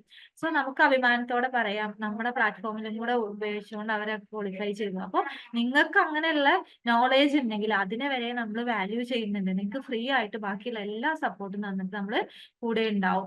എന്നിട്ട് നിങ്ങൾ JRFലേക്ക് തന്നെ നമ്മൾ എത്തിക്കും. അപ്പോൾ എയ്ഫർ റിസർച്ച് ഫെലോഷിപ്പ് ജസ്റ്റ് നിങ്ങൾ അറ്റൻഡ് ചെയ്ത് നോക്കുക. നിങ്ങൾക്ക് കിട്ടിയാൽ നിങ്ങൾക്ക് ഫ്രീ ആയിട്ട് നമ്മുടെ ബാക്കിയുള്ളവർ ഫുൾ കോഴ്സ് ഫീസ് കൊടുത്ത് പഠിക്കുന്ന അതേ കണ്ടന്റുകൾ നിങ്ങൾക്ക് ഫ്രീ ആയിട്ട് നിങ്ങൾക്ക് അവൈലബിൾ ആയിരിക്കും. അപ്പോൾ ഇത്രയും റിസോഴ്സുകളും സപ്പോർട്ടുകളും ഒക്കെ എന്ത് ചെയ്യുന്നുണ്ട്, സ്റ്റുഡന്റ് ഗ്രോത്ത് റിപ്പോർട്ട് ഇത് എന്ത് ചെയ്യുന്നത്, മെന്റേഴ്സിന് നമ്മൾ ഓരോ സ്റ്റുഡന്റും എത്ര ഏരിയ കവർ ചെയ്തു, എത്ര ക്വസ്റ്റ്യൻസിന് അവർ ആൻസർ ചെയ്യാൻ പറ്റുന്നുണ്ട്, എത്ര മോക്ക് ടെസ്റ്റുകൾ അവർ എവിടെ വരെ എത്തിയിട്ടുണ്ട്, ഇതൊക്കെ നിങ്ങൾക്ക് ഓരോരുത്തർക്കും ഇൻഡിവിജ്വലി നിങ്ങൾ നടക്കാൻ പറ്റും. അത് മോക്ക് ടെസ്റ്റ് കഴിയുമ്പോഴും പറ്റും. അതുപോലെ തന്നെ നമ്മൾ എന്താണ് സക്സസ് പാത്ത് എന്നോ അങ്ങനെ എന്തോ ആണ് നമ്മുടെ ഏരിയ. നമ്മുടെ ആപ്പ് തുറന്നു കഴിഞ്ഞാൽ ഇപ്പൊ നിങ്ങൾ ആപ്പ് യൂസ് ചെയ്യുന്നവരാണെങ്കിൽ നിങ്ങൾക്ക് അറിയുന്നുണ്ടാവും അത് നമ്മൾ അങ്ങനെയാണ്. അപ്പൊ അതില് നിങ്ങൾ ഓരോ യൂണിറ്റും എത്രത്തോളം കവർ ചെയ്തു എന്നുള്ളത്. അപ്പൊ ഇതിങ്ങനെ ബ്ലാങ്ക് ആയിട്ടായിരിക്കും ഉണ്ടാവുക. നിങ്ങളിപ്പോ 4 യൂണിറ്റ് ഈ 4 ടോപ്പിക്കുകൾ ഒരു യൂണിറ്റിന് കവർ ചെയ്തിട്ടുണ്ടെങ്കിൽ ചിലപ്പോൾ ഇത്ര വരെ പച്ച കളർ വരും. നിങ്ങൾ പകുതി കവർ ചെയ്തിട്ടുണ്ടെങ്കിൽ ഇത്ര വരെ പച്ച കളർ വരും. ഇങ്ങനെ ഓരോ യൂണിറ്റ് വൈസും നിങ്ങൾ എത്രത്തോളം അത് നിങ്ങൾക്ക് സ്വയം കാണാൻ പറ്റും, നിങ്ങളുടെ ഗ്രോത്ത് എത്രത്തോളം ഉണ്ട്. അതുപോലെ തന്നെ ഇവിടെ മെന്റേഴ്സിനും അത് മെഷർ കാണാൻ പറ്റും. അപ്പൊ ഏതെങ്കിലും കുട്ടികൾ കുറെ ബാക്കിലാണെങ്കിൽ അവിടെ നിന്ന് വിളിച്ചിട്ട് അവർ പറയും നിങ്ങൾ ഇത്രയും ഏരിയ കവർ ചെയ്തിട്ടില്ല, പെട്ടെന്ന് നോക്കിയിട്ടില്ലെങ്കിൽ നമുക്ക് ഫുൾ ഏരിയ കവർ ചെയ്യാൻ പറ്റില്ല എന്നുള്ള ഒരു ഇത് വരും. അപ്പൊ ഇത് നമ്മുടെ ആ ഒരു ഗ്രോത്തിന്റെ എന്താണ് നിങ്ങൾക്ക് കാണാൻ പറ്റും, നിങ്ങൾ എത്രത്തോളം ഉണ്ടോ. ഇങ്ങനെ ഈ പച്ച കളറാക്കി അത്ര ഭാഗമേ നിങ്ങൾ കോഴ്സ് കംപ്ലീറ്റ് ചെയ്തിട്ടുള്ളൂ. അപ്പൊ ഫുള്ള് റിസോഴ്സസ് അവൈലബിൾ നല്ലതാ. വീഡിയോസ് എത്രത്തോളം കംപ്ലീറ്റ് ചെയ്തിട്ടുണ്ട്, ടെസ്റ്റ് എത്രത്തോളം കംപ്ലീറ്റ് ചെയ്ത്, ഇങ്ങനെ ഓരോരുത്തർക്കും അവരുടെ ഗ്രോത്തിന്റെ റിപ്പോർട്ട് കാണാൻ പറ്റും. ഓക്കെ. അതുപോലെ തന്നെ നമ്മൾ അനലിറ്റിക്സ് ഉണ്ടാവും. നിങ്ങൾ ഓരോ സെഷനും എത്രത്തോളം പഠിച്ചിട്ടുണ്ട്, ആ ഓരോ സെഷനിൽ നിങ്ങൾ എത്രത്തോളം എന്താണ് നോളേജ് ഉണ്ട്, ഇതിന്റെ ഒക്കെ അനാലിസിസ് ഉണ്ടാവും നിങ്ങൾക്ക്. ഇതൊക്കെ നമ്മുടെ പ്ലാറ്റ്ഫോമിൽ നിങ്ങൾക്ക് അവൈലബിൾ ആണ്. ഡെയിലി ടെസ്റ്റിൽ നിങ്ങൾ എത്രത്തോളം പെർഫോം ചെയ്തിട്ടുണ്ട്, യൂണിറ്റ് വൈസ് PYQ നിങ്ങൾ എത്രത്തോളം അനലൈസ് ചെയ്തിട്ടുണ്ട്. പിന്നെ ലാസ്റ്റ് നമുക്കുണ്ട് ഒരു ആക്ടിവിറ്റി ഗ്രൂപ്പ് ഉണ്ട്. ഇവിടെ നമ്മൾ ആക്ടിവിറ്റി ബേസ്ഡ് ലേണിംഗ് ആണ്. നമുക്ക് ഓരോ ആക്ടിവിറ്റി ക്വിസ് പോലെയുള്ള ആക്ടിവിറ്റീസ് ഒക്കെ തന്നിട്ട് നമ്മൾ ലേണിംഗ് ഗ്രൂപ്പുകൾ ഉണ്ടാക്കിയിട്ടുണ്ട്. സോ അതിൽ നമുക്ക് ഇന്ററാക്റ്റീവ് ആയിട്ട് ആ ഗ്രൂപ്പുകളിലൊക്കെ നമുക്ക് എന്താണ് ആക്ടിവിറ്റീസ് ചെയ്തിട്ട് പഠിക്കാനുള്ളതുണ്ട്. അതുപോലെ തന്നെ ലാസ്റ്റ് നമുക്ക് JRF ക്ലബ്ബ് ഞാൻ പറഞ്ഞു, മോസ്റ്റ് കോമൺലി നമ്മൾ മോർണിംഗ് സെഷനിലാണ് ചെയ്യാറുള്ളത്. പ്രീവിയസ് ഇയറിലുള്ള ക്വസ്റ്റ്യൻസ് ആണ് ഇവിടെ ചെയ്യുക. അപ്പൊ എന്താ വെച്ചാല് JRF നമ്മൾ ഫോക്കസ് ചെയ്യുമ്പോൾ ഞാൻ പറഞ്ഞു അല്ലെ, എക്സ്ട്രാ ചില ഏരിയാസ് വേണ്ടി വരും. അപ്പൊ എന്താണ് നമ്മൾ ഒന്നും കൂടെ നമ്മൾ ഫോക്കസ് ചെയ്യേണ്ടത്. അപ്പൊ ഫസ്റ്റ് പ്രീവിയസ് ഇയറിലെ ക്വസ്റ്റ്യൻസ് വേണം. പ്ലസ് അതിന്റെ കൂടെ ഞാനൊക്കെ ചെയ്യാറുള്ളത് എന്താ വെച്ചാൽ ഗേറ്റിലെ ക്വസ്റ്റ്യൻസും കൂടെ എടുക്കും. അതായത് ഇപ്പൊ നെറ്റിന്റെ ക്വസ്റ്റ്യൻസിൽ നമ്മൾ കുറെ പ്രാവശ്യം ഇത് കാണുന്നതുകൊണ്ട് നമുക്ക് മനസ്സിലാവും ഗേറ്റിന്റെ ക്വസ്റ്റ്യൻസ് റിപ്പീറ്റ് ചെയ്ത് വന്നിട്ടുണ്ടാവും. അപ്പൊ നമ്മൾ അതും കൂടെ നമ്മൾ പ്രാക്ടീസ് ചെയ്ത് കഴിഞ്ഞാൽ ചിലപ്പോൾ നമുക്ക് ലെക്കിൽ എന്ത് കിട്ടുന്ന അറിയും, നമ്മൾ പ്രിപ്പയർ ചെയ്ത അതേ ക്വസ്റ്റ്യൻ വരും. എനിക്കത് എക്സ്പീരിയൻസ് ഉണ്ടായിട്ടുണ്ട് കേട്ടോ. നമ്മളെടുത്ത അതേ ക്വസ്റ്റ്യൻ തന്നെ ആൻസർ വന്നിട്ടുണ്ട്. ഓക്കെ. അപ്പൊ നമുക്ക് എന്താണ് ഇങ്ങനെ നമുക്ക് എന്ത് ചെയ്യാൻ പറ്റും, മുന്നേ കൂട്ടി ക്വസ്റ്റ്യനും കൂടെ മനസ്സിലാക്കി. അപ്പൊ എന്താ, ഞാൻ ഓൾറെഡി പ്രിപ്പയർ ചെയ്ത അതേ ക്വസ്റ്റ്യൻ എനിക്ക് വന്നു കഴിഞ്ഞാൽ എനിക്ക് ഓപ്ഷൻ വരെ കറക്റ്റ് ആയിട്ട് അതേ ക്വസ്റ്റ്യൻ റിപ്പീറ്റ് ചെയ്ത് തന്നു, ഓപ്ഷന് പോലും മാറ്റില്ലാതെ വന്നിട്ടില്ല. അതായത് ഞാൻ എന്താണ് 2019 ജൂൺ ബാച്ചിലെ ക്വസ്റ്റ്യൻ പേപ്പർ ആയിരുന്നു അത്. ആ ക്വസ്റ്റ്യൻ പേപ്പറിൽ നമുക്ക് ഗേറ്റിലുള്ള സെയിം ക്വസ്റ്റ്യൻ ചോദിച്ചിട്ടുണ്ടായിരുന്നു, ഓപ്ഷൻ പോലും മാറ്റില്ലാതെ ചോദിച്ചിട്ടുണ്ട്. അപ്പോൾ നമ്മൾ ഒരു സ്റ്റെപ്പ് കൂടെ മുന്നോട്ട് വെക്കുകയാണ് ചെയ്യുന്നത്, നിങ്ങൾ ഗേറ്റിലുള്ള ക്വസ്റ്റ്യൻസും കൂടെ പ്രിപ്പയർ ചെയ്യാം. പക്ഷെ പിന്നെ ഇപ്പോഴത്തെ ഒരു പാറ്റേൺ വെച്ചിട്ട് നിങ്ങൾ നോക്കേണ്ടത് എന്താ വെച്ചാൽ, നിങ്ങൾ ഓരോ ഏരിയ കവർ ചെയ്യുമ്പോഴും ഇതിന്ന് സീക്വൻസ് ആയിട്ട് എങ്ങനെ ക്വസ്റ്റ്യൻ ചോദിക്കാം. ഇപ്പൊ ഫോർ എക്സാമ്പിൾ എന്താ, നിങ്ങൾ DNA DFA എങ്ങനെ DFA വരക്കാം, ഇത് നമ്മൾ പഠിച്ചിട്ടുണ്ടാവും. പക്ഷെ നിങ്ങൾ ആ പഠിച്ച കാര്യം നമ്മൾ ആ DFA വരക്കുന്ന ഒന്ന് സ്റ്റെപ്പ് വൈസ് ആയിട്ടൊന്ന് എഴുതി നോക്കാം. ആദ്യം നമ്മൾ എന്ത് ചെയ്യണം, അടുത്ത സ്റ്റെപ്പിൽ എന്ത് ചെയ്യണം. കാരണം ഇങ്ങനെ ഇപ്പൊ സീക്വൻഷ്യൽ ഓർഡർ ആക്കാനുള്ള ക്വസ്റ്റ്യൻസ് ചോദിക്കുന്നുണ്ട്. ഇതാണ് നമ്മൾ ചെയ്യേണ്ടത്. JRFലേക്ക് നമ്മൾ ഫോക്കസ് ചെയ്യുമ്പോൾ നമ്മൾ ഒരു സ്റ്റെപ്പ് ഹയറിൽ വെക്കണം. ഇതേപോലെയുള്ള കോമ്പറ്റേറ്റീവ് എക്സാമത്തെ കൂടെ പ്രീവിയസ് ഇയർ ക്വസ്റ്റ്യൻസ് പ്രിപ്പയർ ചെയ്ത് വരിക. അതേപോലെ തന്നെ മറ്റൊരു പോയിന്റ് എന്താ വെച്ചാൽ, നമ്മൾക്ക് സിലബസിൽ പറഞ്ഞിട്ടുള്ള റഫറൻസ് ബുക്കുകൾ ഉണ്ടാവും. അത് വേറെ ഏതുമല്ല, നിങ്ങൾ PG സിലബസ് എടുത്ത് നോക്കിയാൽ മതി.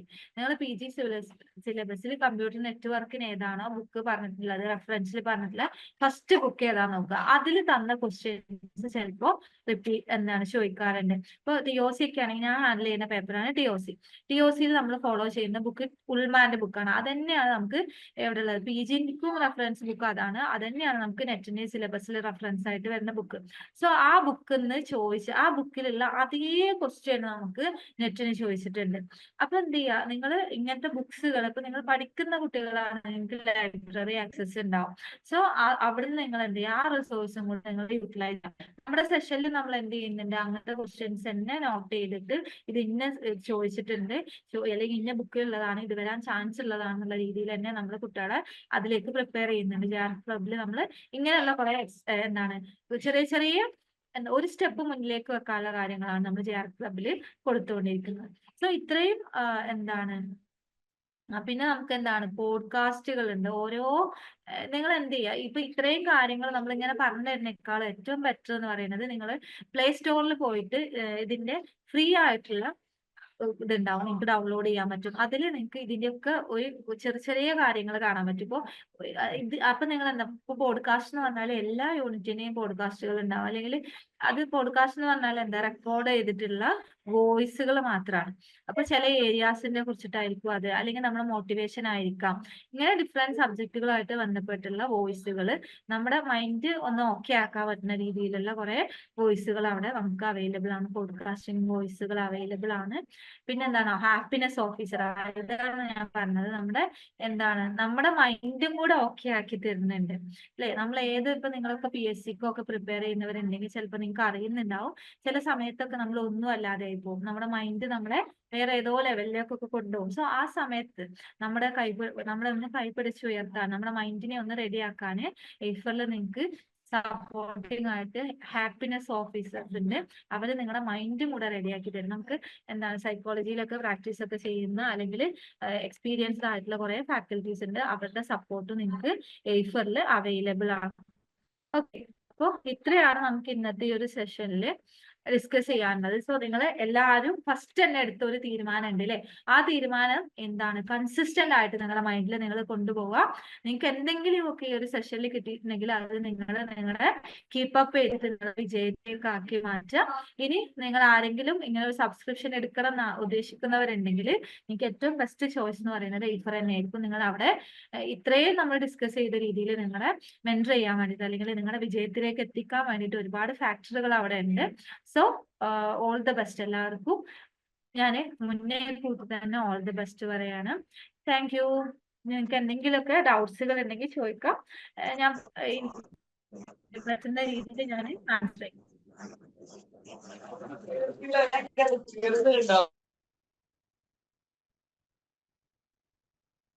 ഹലോ, നിങ്ങൾ എന്തെങ്കിലും ചോദിക്കുന്നുണ്ടോ? ക്ലിയർ ആയിട്ടൊന്ന് ചോദിക്കണേ.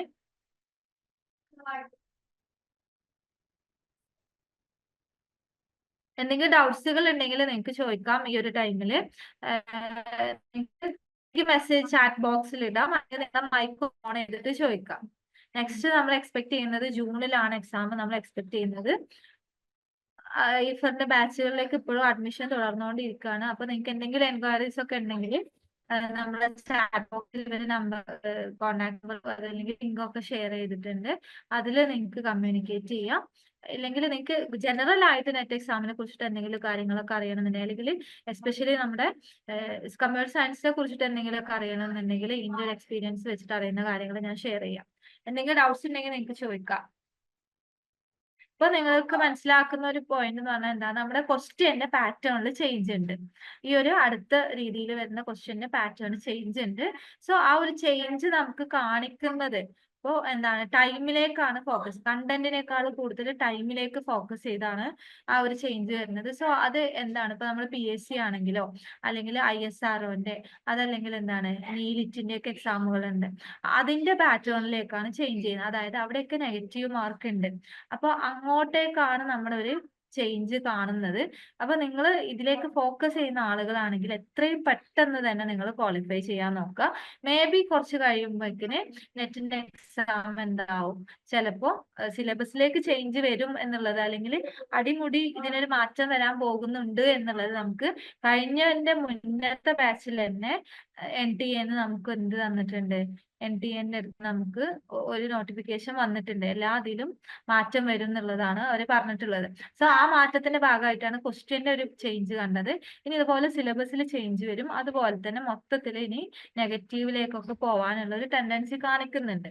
അതിലേക്ക് പോവില്ല എന്നൊന്നും നമുക്ക് പറയാൻ പറ്റില്ല. അപ്പൊ നമുക്ക് എന്താവും, CSIR നെറ്റ് പോലെ നെഗറ്റീവ് മാർക്ക് ഉള്ളതാവും. അപ്പൊ നിങ്ങൾ ഒന്നും കൂടെ പരിശ്രമിച്ചാൽ മാത്രമേ കിട്ടുള്ളൂ. ഓക്കെ, അപ്പൊ നിങ്ങൾക്ക് ആർക്കും ഡൗട്ട്സ് ഒന്നും ഇല്ലാന്ന് വിചാരിക്കുന്നു. നമുക്ക് ഇന്നത്തെ സെഷൻ ഇവിടെ എൻഡ് ചെയ്യാന്ന് കരുതുന്നു. Thank you all. Hello, hello.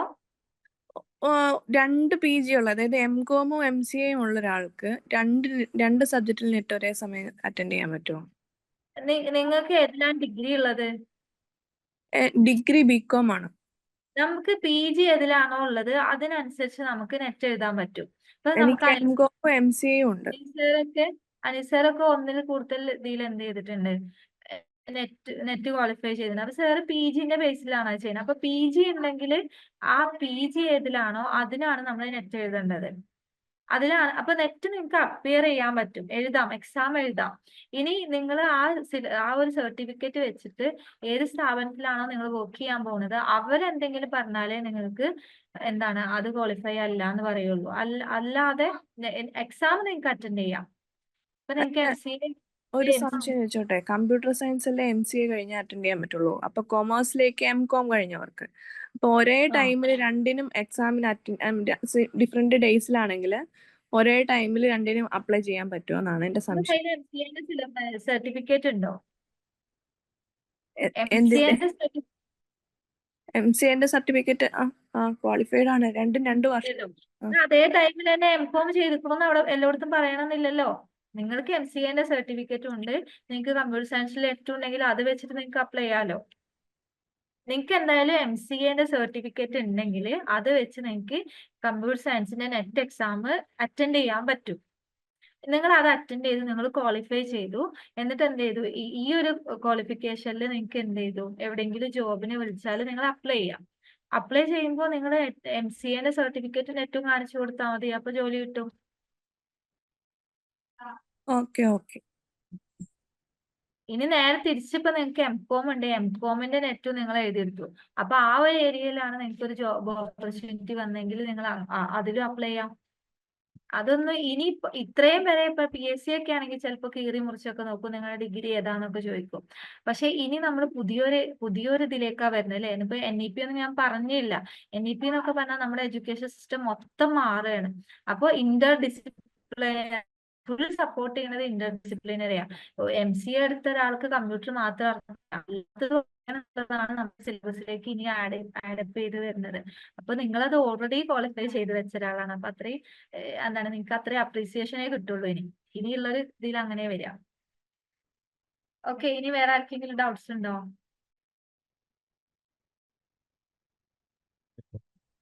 Hello ma'am, കേൾക്കുന്നുണ്ടോ? കേൾക്കുന്നുണ്ട്. ഓക്കെ മാം, ഞാൻ റെഗുലർ ആയിട്ട് BCA കംപ്ലീറ്റ് ചെയ്തതാണ്. ഇപ്പൊ ഞാൻ ഡിസ്റ്റൻസിലാണ് MCA ചെയ്യുന്നത്. അപ്പൊ നമ്മൾ ഈ അതെ, നെറ്റോ അല്ലെങ്കിൽ PhD ഇതൊക്കെ നമ്മൾ ക്രാക്ക് ചെയ്ത ശേഷം നമ്മളിപ്പോ ജോബിന് മറ്റും പോകുമ്പോൾ അതുപോലെ PSCയുടെ ഒക്കെ ജോബിന് നമ്മൾ എക്സാം എഴുതുമ്പം ഈ ഡിസ്റ്റൻസിൽ PG എടുത്തത് പ്രശ്നമായിട്ട് വരാറുണ്ടോ? നെറ്റ് ക്വാളിഫൈ ചെയ്ത ശേഷം ഇല്ല, നമ്മള് എന്താണ് ക്വാളിഫിക്കേഷൻ എന്നുള്ള ബേസിൽ ഡിസ്റ്റൻസ് ആണോ അല്ലെങ്കിൽ റെഗുലർ ആണോ എന്നൊന്നും ആരും ചോദിക്കില്ല. പിന്നെ നമ്മൾ ഏതെങ്കിലും കോളേജുകളിലൊക്കെ ഇന്റർവ്യൂവിന് പോകുമ്പോൾ ആ ഇന്റർവ്യൂ ബോർഡിലുള്ള ആളുകളുടെ മെന്റാലിറ്റിക്ക് അനുസരിച്ചിരിക്കും. അപ്പോൾ അവരെന്ത് ചെയ്യും, റെഗുലർ ആയി എടുത്തവരും അല്ലാതെ എടുത്തവരും തമ്മിൽ അവരൊന്ന് കമ്പയർ ചെയ്യാനൊക്കെ ശ്രമിക്കും. പക്ഷെ ഏത് ചെയ്താലും നമുക്ക് നോളേജ് ഉണ്ടോ, നമുക്ക് കോൺഫിഡൻസ് ഉണ്ടോ, ഇതാ നോക്കണം. ഇന്റർവ്യൂവിൽ എത്തുമ്പോൾ നമ്മൾ എന്നിട്ട് കൊടയും അവരെ. അപ്പൊ നമ്മൾ എന്ത് ചെയ്താൽ മതി, നമ്മളെ നോളേജ് അവിടെ കാണിച്ചാൽ മതി. റെഗുലർ ആയി വന്ന ഒരാളെക്കാളും കൂടുതൽ നിങ്ങൾക്ക് കാപ്പബിലിറ്റി ഉണ്ടെങ്കിൽ നിങ്ങൾ എടുക്കും. അല്ലാതെ ഇപ്പോ അത് നിങ്ങൾ റെഗുലർ അല്ല എന്നുള്ളത് കൊണ്ട് നിങ്ങളുടെ മുന്നിലെ ചാൻസ് ഒന്നും പോവില്ല. നോളേജ് ഉണ്ടോ ഇല്ലേ എന്നുള്ളതാ നോക്കുക. Okay ma'am, thank you.